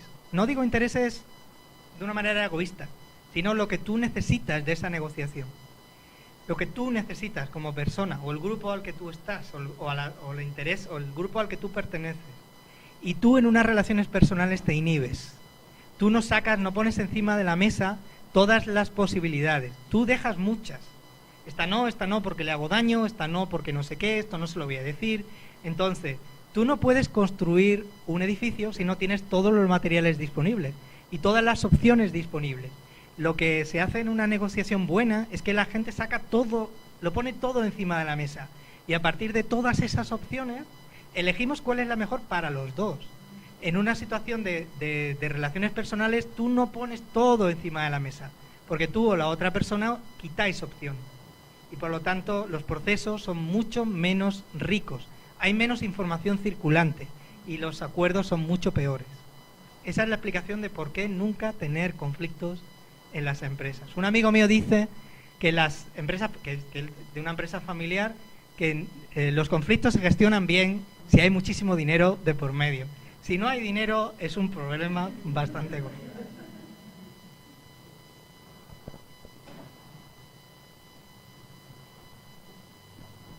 Eu fiquei curiosa a respeito do resultado que se apresenta no sistema britânico. Se você poderia falar um pouco mais ¿Sobre qué? El sistema británico es el ACAS. Yo os puedo proporcionar, y si estáis interesados os doy la memoria, el sistema. Hay muchísima información en Internet. Es un sistema muy consolidado. Conceptualmente similar a los sistemas que podemos encontrar en otros países, pero hay varias diferencias. Primero, es un sistema profesionalizado. Tienen un montón de cosas que otros sistemas carecen. Por ejemplo, tienen un sistema de competencias que permite seleccionar, formar y evaluar a los mediadores. Con lo cual eso ya profesionaliza. Los mediadores son expertos. Graban sus sesiones, analizan las sesiones que han grabado, aprenden de sus propias experiencias, hacen investigación, recogen un montón de datos de todos los años, analizan esos datos, son sistemáticos, registran todas las mediaciones con sus variables, analizan esos datos, cada uno aprende cómo va y cómo debería ir. Entonces son sistemas muy profesionalizados. Los británicos, como sabes, son los sitios excelentes para la burocracia, y en este caso es una burocracia muy bien planificada. Primera diferencia. Segunda diferencia, es un sistema múltiple. Tienen, por ejemplo, un sistema telefónico. Entonces la gente llama, tengo un conflicto en mi empresa. ¿Qué te pasa? Me pasa esto. Mejor no hagan nada. Pues lo que tienes derecho a, tienes derecho B. Eso para 16.000 problemas al mes. Si ese conflicto sigue, pasa al siguiente nivel y entonces hacen el sistema que es de conciliación, que es de los datos que hemos puesto aquí, que en otros sitios llaman mediación, pero en realidad es conciliación. Entonces ese sistema segundo son verdaderos profesionales, son gente que trabaja muy bien, que ya conoce el caso, que ha trabajado con ellos previamente, entonces son sistemas muy profesionales. Eso explica en alto porcentaje que el sistema funcione muy bien. También ocurre que Inglaterra tiene una cultura Inglaterra tienen dos posibilidades. Son gente muy dada al acuerdo y son gente muy dada a la pelea. Si conocéis un poco la cultura inglesa, sabéis que ellos te pueden montar un pollo y te pueden perfectamente cerrar 18 carreteras y ser los más agresivos de toda Europa si les da la gana. Pero por otro lado, son gente que son gente de palabra y son gente que una vez que han dicho que sí, ese sí va para adelante, y es una cultura donde el trato es una cosa muy, muy, muy respetada. Entonces, por lo tanto, tienen una cultura mucho más proclive que otras para la resolución de conflictos. En algunos sitios en España, y yo creo que ahí compartimos, tú puedes perfectamente decir al público que sí y luego es que no, o puedes decir que sí, pero va a ser que sí, pero te vas a enterar que no, y puede uno perfectamente decir o llegar a acuerdos muy rápido, pero sabes que no los vas a cumplir, o mentir, o el engaño es mucho más tolerado, la gente falta a veces su palabra. Entonces tenemos todas las culturas procedentes del mismo núcleo, entre ellas las que estamos viviendo, la vuestra también y la nuestra, unas variables donde el acuerdo es más complejo a nivel cultural.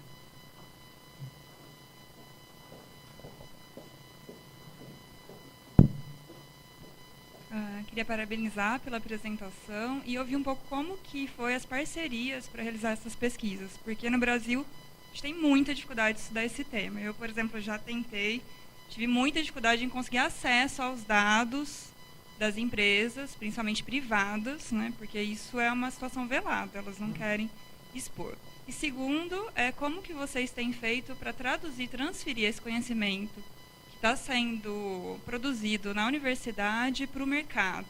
Porque a gente sabe que o mercado tende a utilizar aqueles manuais clássicos da administração que falam de resolução de conflito com passo a passo e que geralmente os nossos dados da psicologia têm trazido uma outra realidade, como você mostrou, a questão da confiança que o sistema tem que ter. E como que vocês têm feito para trazer esse conhecimento da psicologia aplicado aos contextos e tentando, então, quebrar um pouco desse paradigma tradicional da administração, dos manuais? Nosotros tenemos suerte de intervenir, creo que porque nos necesitan. Y porque nos necesitan en el sentido de que ellos no saben. Si la gente de derecho supiera lo que nosotros sabemos, no lo haríamos nosotros. Porque lo harían ellos. Pero ellos no saben. No saben hacer análisis sistemáticos, no controlan metodología, no conocen las variables del proceso y por lo tanto nos necesitan. Entonces, a veces nos cuesta trabajo.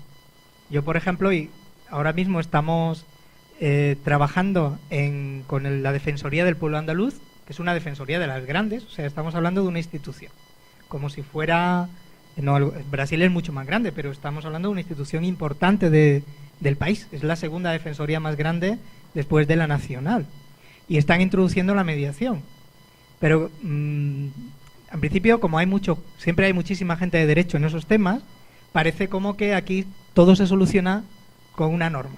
Y ponemos norma y ya a partir de aquí la gente, como no somos humanos, sino somos robots, estamos diseñados por Tesla, pues aplicamos las normas. Y claro, sí, nosotros no somos así, y menos enfadados. Entonces nos necesitan y tú no puedes llegar a un barrio enfadado y aplicar una norma, porque te van a tirar la norma encima. O no puedes irte a un barrio marginal, estilo favela, donde esta gente tiene que intervenir, y tú decirle, no, es que el código dice que usted tiene que abandonar la calle. ¿Cómo que tengo que abandonar la calle? No la voy a abandonar. No puedes ir con la norma. Pues nosotros hemos tenido suerte porque nos necesitan y creo que todavía nos siguen necesitando. Eso te garantiza la entrada al sistema. Y como te garantiza la entrada al sistema, la siguiente parte es que nosotros intervenimos y podemos evaluar. Si no, no intervenimos. O sea, yo, como grupo de investigación, nosotros hacemos investigación. Si yo hago investigación contigo, me tienes que dejar tener una línea base, me tienes que garantizar que acceso a los datos y quiero hacer una evaluación posterior. No siempre lo garantizamos. Por ejemplo, en uno de los casos que todavía me duele, que estuvimos trabajando 2 años, del Canal Sur, de RTVA, de una televisión, registramos datos y teníamos que registrar después de la intervención. Y no lo pudimos hacer. Allí entró la empresa en conflicto, fue una cosa muy gorda y no nos dejaron. No es el momento, porque registrar datos va a generar más conflictividad. Preguntarle a la gente por el conflicto ya de por sí va a generar muchísima más conflictividad y no pudimos. Entonces, nosotros siempre diseñamos pensando en un contexto de intervención, pero además lo que intentamos hacer luego es llevarnos eso al laboratorio, porque creo que eso da valor a las investigaciones. Tú dices, vale, nosotros, por ejemplo, ahora hemos conseguido estudiar lo del trust y hemos descubierto que el trust es la variable relevante para predecir que el sistema funcione o no. No es el tipo de sistema, no son los mediadores, no son las partes, no es la profesionalización, sino es el trust, es la confianza. Vale, vamos a probar eso en laboratorio. Pongamos a la gente a mediar en la facultad, en mediación entre ellos, con una tarea establecida, y demostremos lo mismo. Entonces, si no podemos hacer investigación en terreno, que a veces se complica, lo hacemos en laboratorio. Que luego después tenemos suerte y vamos al terreno, pues vamos al terreno, pero siempre vamos con las mismas ideas. Y hay que negociar tela. Nosotros ahora, que por ejemplo yo la semana que viene, por eso no me puedo quedar más tiempo, tenemos una intervención en Madrid, con un sistema confederal de todo el Estado, que son mediadores que van a venir de todo el país. Entonces nosotros tenemos interés por un estudio en preguntar y en hacer un grupo de discusión y recabar datos de un tema. Y ellos están interesados en otra. Si creéis que llevamos 2 meses negociando. Llevamos 2 meses negociando sobre el qué hacer en esa hora que tenemos, 1 hora. Y estamos negociando sobre cómo abordar la hora, porque nosotros queremos recabar datos. Y ellos quieren que nosotros le contemos cosas. Y nosotros queremos recabar datos. Estamos negociando a ver cómo organizar para cubrir sus expectativas, pero a la vez aprender. Claro, porque tener una sala como esta, de mediadores, y no aprender de ellos, porque nosotros tenemos que enseñarles algo, pero ellos tienen también que enseñarnos a nosotros cosas. Entonces, aprovechar todos los procesos formativos para investigar. O sea, aprovechar los procesos formativos para investigar, hacer formación adaptada a la investigación, negociar con ellos, con los que tienen problemas, para que podamos hacer recogida de datos. Esa un poco así hemos jugado siempre. Y hemos trabajado mucho con organismos públicos. Por ejemplo, Andalucía ahora trabajamos menos por cuestiones políticas, porque no cuestiones políticas, sino que al que han puesto de presidente pues es de derecho, y cree pues, que la norma es lo que va a solucionar el nacimiento del sol todos los días. Y por lo tanto considera que todo es normal en la vida. Y ahí, pues ahora, en estos años, no podemos trabajar con esta organización. Pero, bueno, pues trabajamos con Cruz Roja y vamos a aprender un montón de los conflictos sociales, y vamos a trabajar con gays, lesbianas y bisexuales, que es otro colectivo discriminado, y trabajamos con los colectivos que nos ofrecen interés. Pero yo creo que siempre tienes que pensar, o tenemos que pensar todos los que nos dedicamos a esto. Nosotros hacemos mucha formación, pero tenemos que ver que esa formación genere, sobre todo si son profesionales, investigación a la vez. Y no desdeñar hacer estudio de laboratorio. O sea, en ningún caso. Lo mismo hay que probarlo con distintos sistemas. Y esa es nuestra experiencia como grupo. A veces funciona mejor y a veces funciona peor.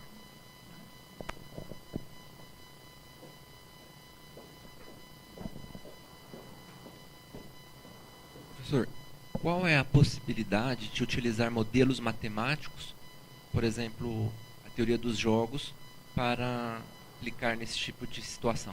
Nosotros lo usamos. O sea, que dentro de lo que hacemos están los modelos de Nash. O sea, está Nash y está todas las Paretos y análisis de Paretos, y jugamos con análisis, con modelos matemáticos de qué resultado es mejor, pero lo hacemos en laboratorio.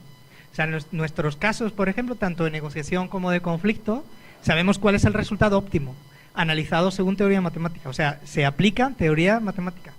Y en conflicto, por ejemplo, utilizamos a Tom Schelling, a toda la lógica de este autor, que fue premio Nobel también, de reducción de conflicto, de modelos matemáticos, de dilemas sociales.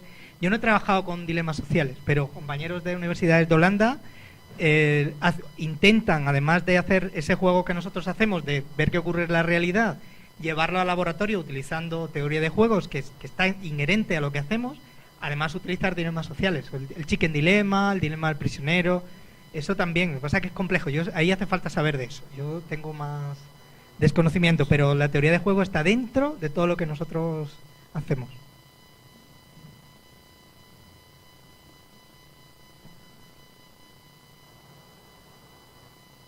Mais alguém?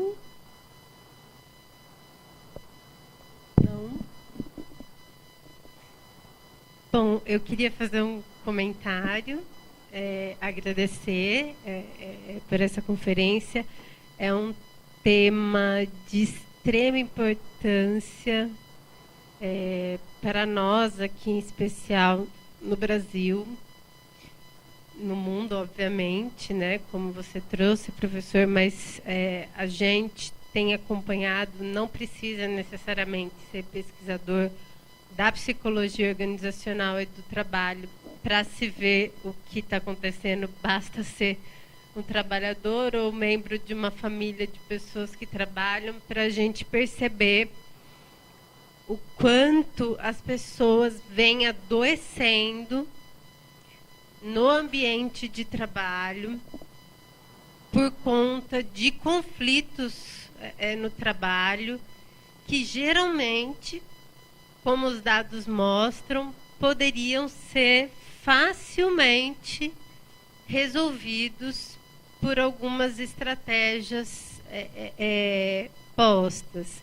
E isso chega a ser um pouco assustador pensando num cenário a médio e longo prazo, caso não se mobilize essa transferência de conhecimento que vem sendo produzida pela área de pesquisa. Aqui no Brasil, nós temos um grupo de psicologia organizacional e do trabalho, uma linha de pesquisa, que já vem há muito tempo estudando adoecimento e assédio moral no trabalho, né? Isso é muito bem descrito, o que caracteriza esse tipo de comportamento. O que nós enfrentamos aqui no Brasil é justamente a questão da transferência de conhecimento para as organizações, que foi o que a professora Marina disse. E isso não tem diferenciação de nível, tá? De gestão, de nível operacional ou técnico. Eu não vejo essa diferenciação. Não tem diferenciação de organizações, assim, claro que em organizações públicas às vezes você vê algum tipo de diferença de organizações de natureza privada, e mais recentemente a gente vê isso se aproximando um pouco mais das questões jurídicas, né, que antigamente, alguns anos atrás, nem isso a gente conseguia se aproximar. Né? Hoje a gente já vê uma aproximação maior, não sei se tem advogados aqui presentes, mas a gente vê uma aproximação maior com a questão do adoecimento no trabalho, do assédio moral no trabalho e as questões jurídicas. Ao mesmo tempo, no Brasil tem a questão que também foi trazida na conferência, de que o trabalhador ele não quer chegar a esse ponto, porque ele já está sofrendo, ele já está adoecido, e ao chegar a esse ponto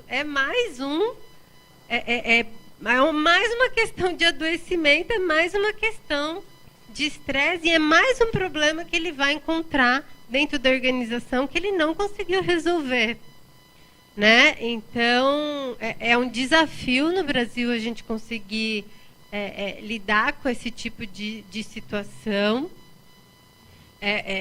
de implementar sistemas de gestão de conflitos. De novo, eu não vejo diferenciação entre os níveis. Eu vejo que a gente tem muito o que avançar. Eu não vejo sistema de gestão de conflitos aqui. Eu vejo pesquisas sobre isso, mas eu não vejo aplicações sobre isso. Eu não vejo gestores se mobilizando. De fato, eu vejo algumas coisas individuais, enfim, mas sistemas de gestão, formação sobre isso, é falta de conhecimento, né? Eu acho que a formação é a base de tudo. Né? Então, você informar para as pessoas o que se caracteriza um assédio moral, o que se caracteriza a divergência de opiniões, o que se caracteriza um respeito à tolerância, o que se caracteriza esse tipo de coisa, trazer pessoas da área jurídica, talvez seria um início, ao invés de chegar numa complexidade maior da implementação de um sistema gestão de conflitos, né?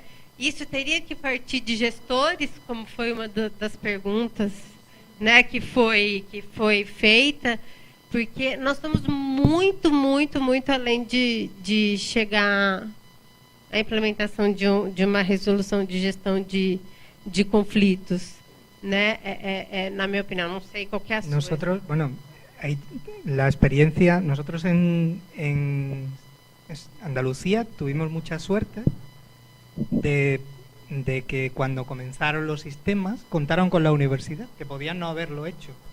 Pero la persona que lo dirigía en aquel momento era una persona que quería hacerlo muy bien, sabía que no tenía la administración capacidad para generar conocimiento técnico suficiente como para poner en marcha un buen sistema, y se apoyó en 2, 3 personas, entre las cuales nos encontrábamos. Yo en aquel momento muy joven, porque estaba haciendo mi tesis doctoral, y la hice en ese sistema. Entonces se apoyó en una compañera de Derecho del Trabajo y en otra compañera de Psicología, y dijo, ayudadme a desarrollar el sistema. O sea, fue un apoyo directo, parte política, a la universidad, en la universidad, porque pensaban que no podían hacerlo solos.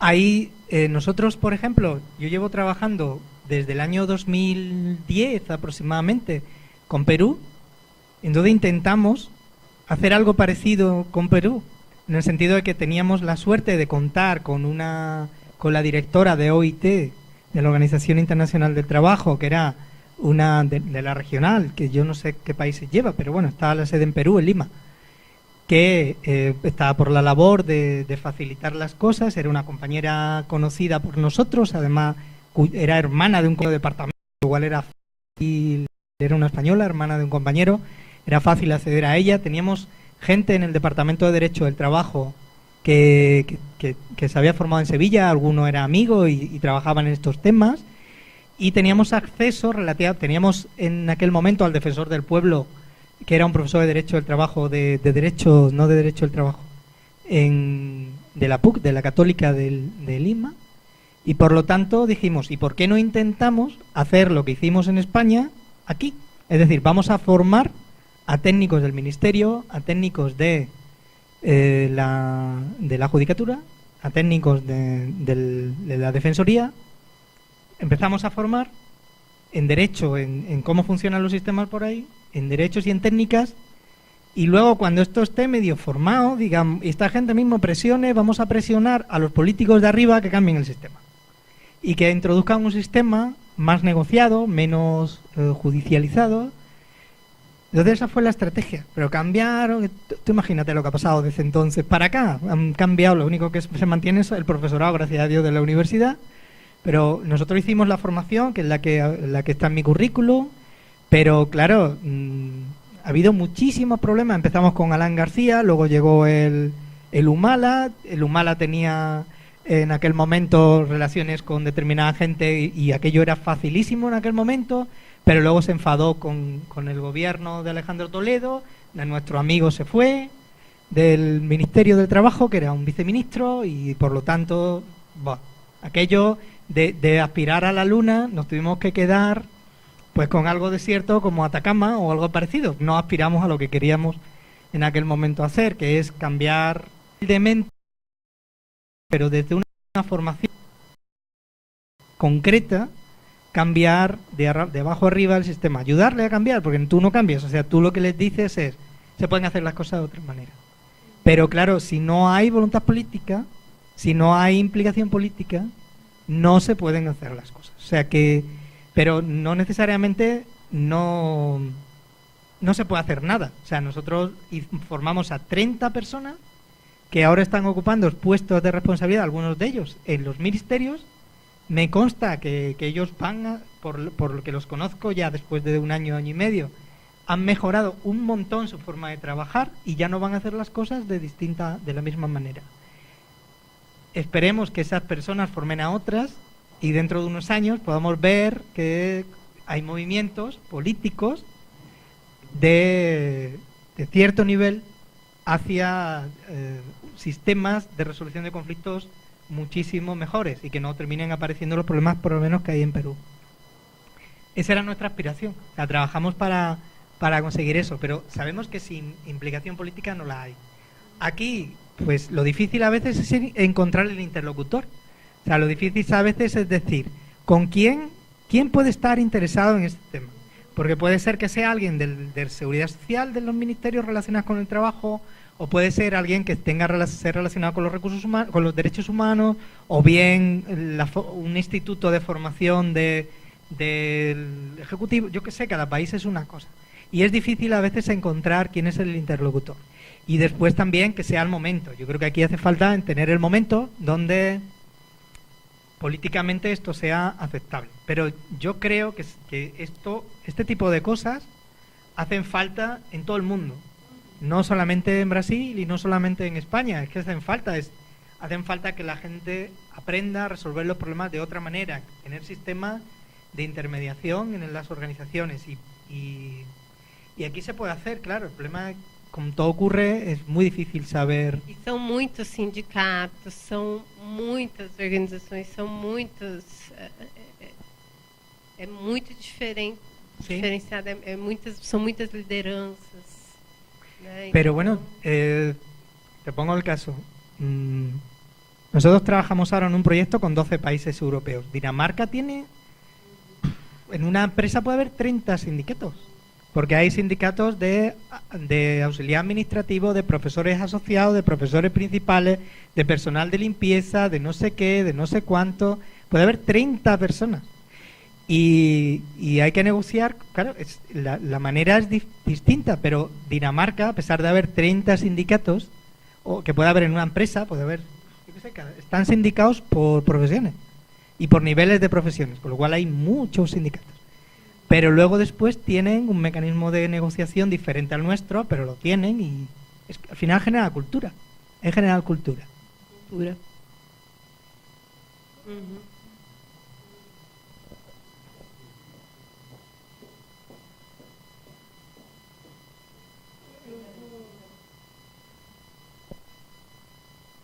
Eu gostaria de colocar um ponto a mais em relação a conflitos, para além também da empresa ou das relações de trabalho. Eu acho que nós estamos vivendo momentos no mundo, uma situação de conflitos de todas as naturezas possíveis. O trabalho é um que é consequência ou gera consequência na família. Então nós estamos com questões familiares, conflitos em família. No Brasil, nos últimos 3 anos, tudo virou conflito na mídia, rompimento de relações familiares, de amizade por causa de política. Então, uma inabilidade muito grande ou uma falta de desenvolvimento de competências socioemocionais para lidar com conflitos na família, com a vizinhança, e no trabalho, na sociedade de modo geral, com questões religiosas e políticas. A intolerância, para mim, transcende o ambiente da empresa. Está aí presente. Nós estamos vivendo um mundo intolerante. Nós vivemos num mundo de conflitos imensos. Então, as iniciativas dentro da empresa, elas têm um alcance, é óbvio, um alcance até maior, porque envolve sindicatos e número grande de pessoas envolvidas. A minha área é orientação profissional. Eu vejo a outra perspectiva, a pessoa que vem, ou grupo pequeno, trazendo as consequências desse ambiente de trabalho, o sofrimento psíquico dele. Em alguns casos, é óbvio, são estudos de casos, não estou tirando o valor do número, ou a quantidade de negociação com o sindicato e número grande de funcionários. Mas há algumas situações de estudo de caso que a pessoa na empresa ela reproduz o que é o relacionamento que ela tem na família também. A necessidade que tem de entender, inclusive a negociação começando em casa, com seu companheiro, com filho, pai e mãe. A gente atende muito adolescente em conflito com os pais na escolha da carreira, adulto com 40, 50 anos, com uma série de conflitos no trabalho, querendo mudar de trabalho, porque no trabalho é tudo horrível. E quando a gente pede fazer um mapa da rede, a pessoa não tem relacionamento bom com ninguém no ambiente de trabalho dela. Às vezes tem uma. E a gente pede para fazer na família, também não. Então, eu queria só colocar em pauta sua experiência tão grande, os conflitos na família, na sociedade, na política, nas relações, nas mídias, na empresa e por aí afora. Não sei se fui demais agora e saí fora do tema também. Fica à vontade para dizer que não está dentro do tema. Lo que ocurre, bueno, a nosotros yo creo que hay que, para ser estricto científicamente, un conflicto familiar y un conflicto social introduce una serie de variables que no están aquí. Entonces, por ejemplo, en un conflicto familiar, muchas de las cosas que hay aquí, de los aspectos, son útiles, pero otras, sin embargo, no. Por ejemplo, la mediación en el ámbito laboral juega con dos variables que en el ámbito familiar no tienen por qué ser consideradas, que son la neutralidad y la imparcialidad. Los mediadores son neutrales y los mediadores son imparciales, no representan a las partes en el conflicto. Pero en un conflicto familiar, yo no tengo, bueno, no necesariamente los mediadores tienen que ser imparciales. ¿Por qué? Porque hay personas que no están sentadas en la mesa de negociación, que son los niños, o si los tuvieran. O en el caso de conflictos ambientales, pues ahí está el medio ambiente como algo necesario a proteger, que no está sentada en la mesa de negociación. Entonces, introduce una serie de variables, de aspectos que no están en el ámbito laboral. Y por lo tanto, muchas de las recomendaciones servirían. Yo creo, el ámbito de la mediación familiar, en nuestro caso, es otro grupo de investigación el que lo trabaja. Porque además el tipo de mediación también es diferente. Aquí podemos trabajar con un escenario a veces donde las partes no tengan que seguir viéndose nunca, y en el ámbito familiar eso no ocurre. Las partes van a tener que seguir viéndose, van a tener que seguir relacionándose, y por lo tanto el enfoque de mediación es diferente. O sea, aquí, por ejemplo, nosotros trabajamos, a mí no me gusta el término, con una mediación enfoque Harvard, que es el que se usa, es el mayoritario que se utiliza en mediación laboral.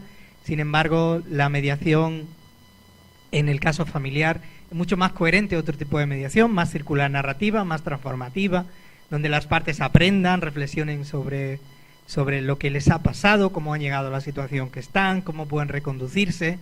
Ese tipo de dinámicas en el ámbito laboral son mucho menos eficaces. Yo no digo que no haya conflictos en donde haya que hacerlos, pero el tipo de mediación tiene que cambiar, la intervención tiene que cambiar, y en el caso de conflictos sociales estamos trabajando con otras variables, que son los grupos. O sea, los grupos tienen como grupo unas dinámicas muy distintas a lo que tienen las personas individuales, y eso hay que considerarlo. Tenemos que considerar la parte histórica, la parte de la propia identidad grupal, en el caso de personas que pertenezcan a determinado grupo identitario, como hemos hablado antes. Entonces, muchas cosas son iguales, pero yo creo que en el ámbito familiar y esto requiere otras habilidades distintas que intervención en grupos organizacionales.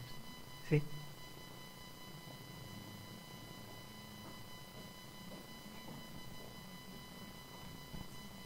Boa tarde, né? Primeiramente eu gostaria de parabenizá-los, né? Tá dando para ouvir? Parabenizá-los pela iniciativa de trazer essa discussão, acho de extrema importância, inclusive entrando nesta área da questão familiar.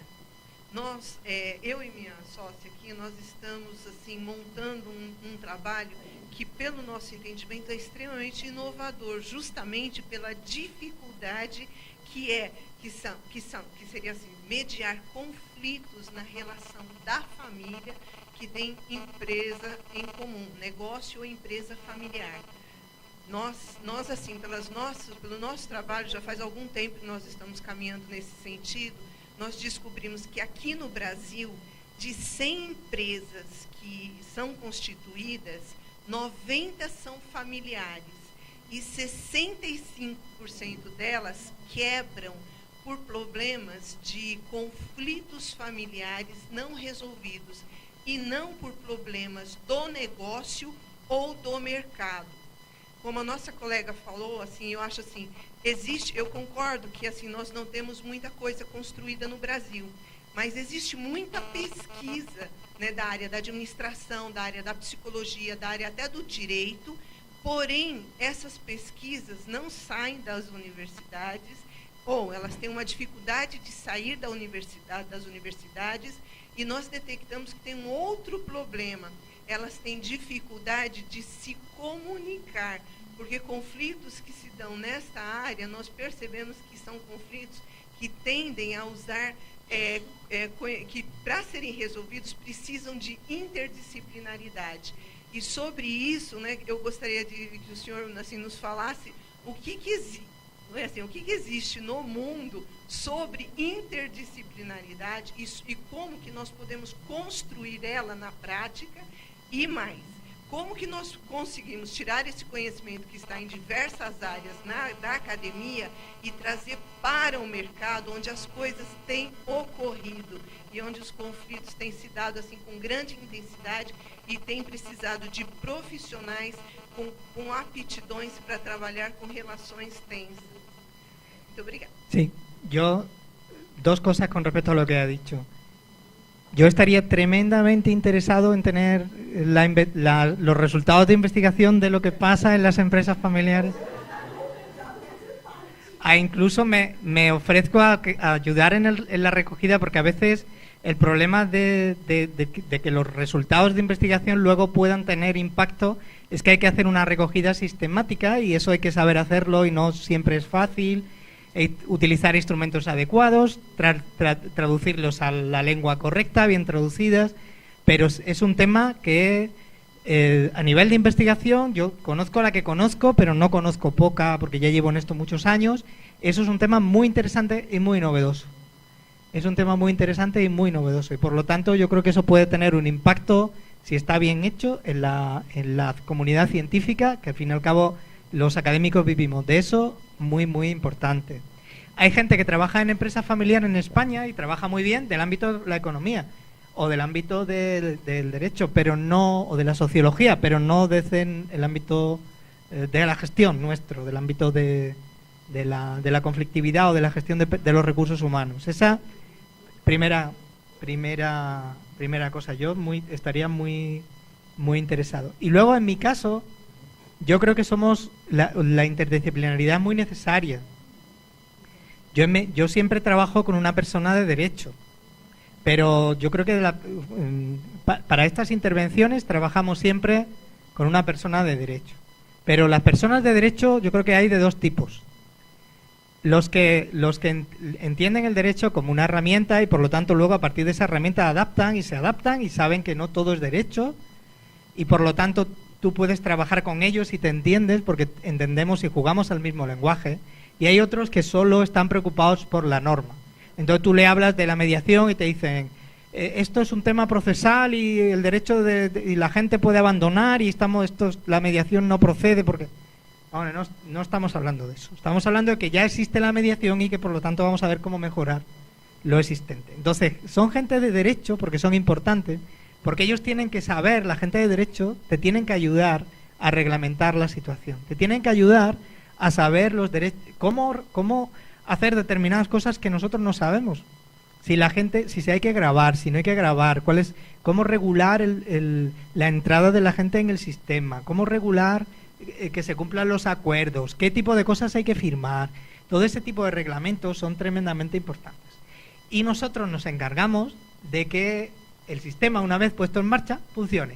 Vale, vosotros ya os habéis sentado. Nos olvidamos de las normas, ya estáis sentados. Ahora, vamos a trabajar y vamos a trabajar bien. Y entonces esa parte es completamente complementaria. Entonces nosotros siempre trabajamos con gente de derecho. El proyecto de Perú era con gente de derecho. Con gente de derecho el trabajo. Es más, los de psicología no querían saber nada. O sea, los llamé, estamos aquí, estamos muy interesados en trabajar con vosotros. Que va, ellos estaban con el estrés y con yo qué sé, y no tenían interés. Entonces trabajamos con la gente de derecho porque ellos, por una cuestión de que ellos veían que nuestra intervención era una intervención, como hemos dicho antes, importante. Nosotros trabajamos con el proceso, con el sistema funcionando y discutimos con ellos las variables psicológicas que son relevantes. Es decir, ¿qué le decimos a los mediadores que hagan? Que se paren o no se paren, que den propuestas o no propuestas. ¿Quién va a mediar? Y ahora ellos lo ponen con los términos en el reglamento y nosotros discutimos con ellos si eso genera confianza, si no genera, qué problemas la gente ve, cómo lo está viendo el sistema. Entonces, yo creo que es un área completamente útil. Y en el caso, por ejemplo, de mediación familiar, la gente, los compañeros y compañeras del departamento de psicología que lleva eso, también trabajan con gente de derecho. O sea, trabajan con gente de fiscalía menores que vienen a dar su perspectiva jurídica de las situaciones. Trabajan en temas de adopciones internacionales o similares que tienen una parte reglamentaria también muy fuerte y por lo tanto, Lara, estuvimos hablando, mi colega Jesús Palacios, que he tenido relación aquí en la universidad, también él trabajaba con gente de derecho, o sea, no iba solo a los proyectos de este tipo, porque al final estos temas también son muy, muy, muy jurídicos, en el sentido de que estás simulando un proceso judicial y por lo tanto tienes que garantizarte que lo haces bien. Y en casos de acoso, si no lo haces bien, eres un temerario. Por ejemplo, en España, si tú montas un sistema y la gente dice algo a ese sistema, dice algo, por ejemplo, esta persona es que me ha acosado y me ha dicho no sé cuánto, no sé qué, y ayer me hizo y el otro día me tocó en el servicio, y tú lo dices por escrito, en España lo tienes que demostrar. Y si tú te pasas, la otra persona puede decirle a un juez, te denuncia por calumnia, y ahora el juez pide los archivos y se los tienes que dar. Y de repente has metido en un lío a esa persona que ha confiado en ti, te has metido en un lío de solemnidad por no tener eso regulado. Y eso ha pasado. No creáis que eso no ha pasado, lo digo porque ha pasado. Entonces, si tú no haces las cosas bien, te puedes estar metiendo en un lío de solemnidad y de perjudicar más que beneficiar. Entonces, la complementariedad es necesaria.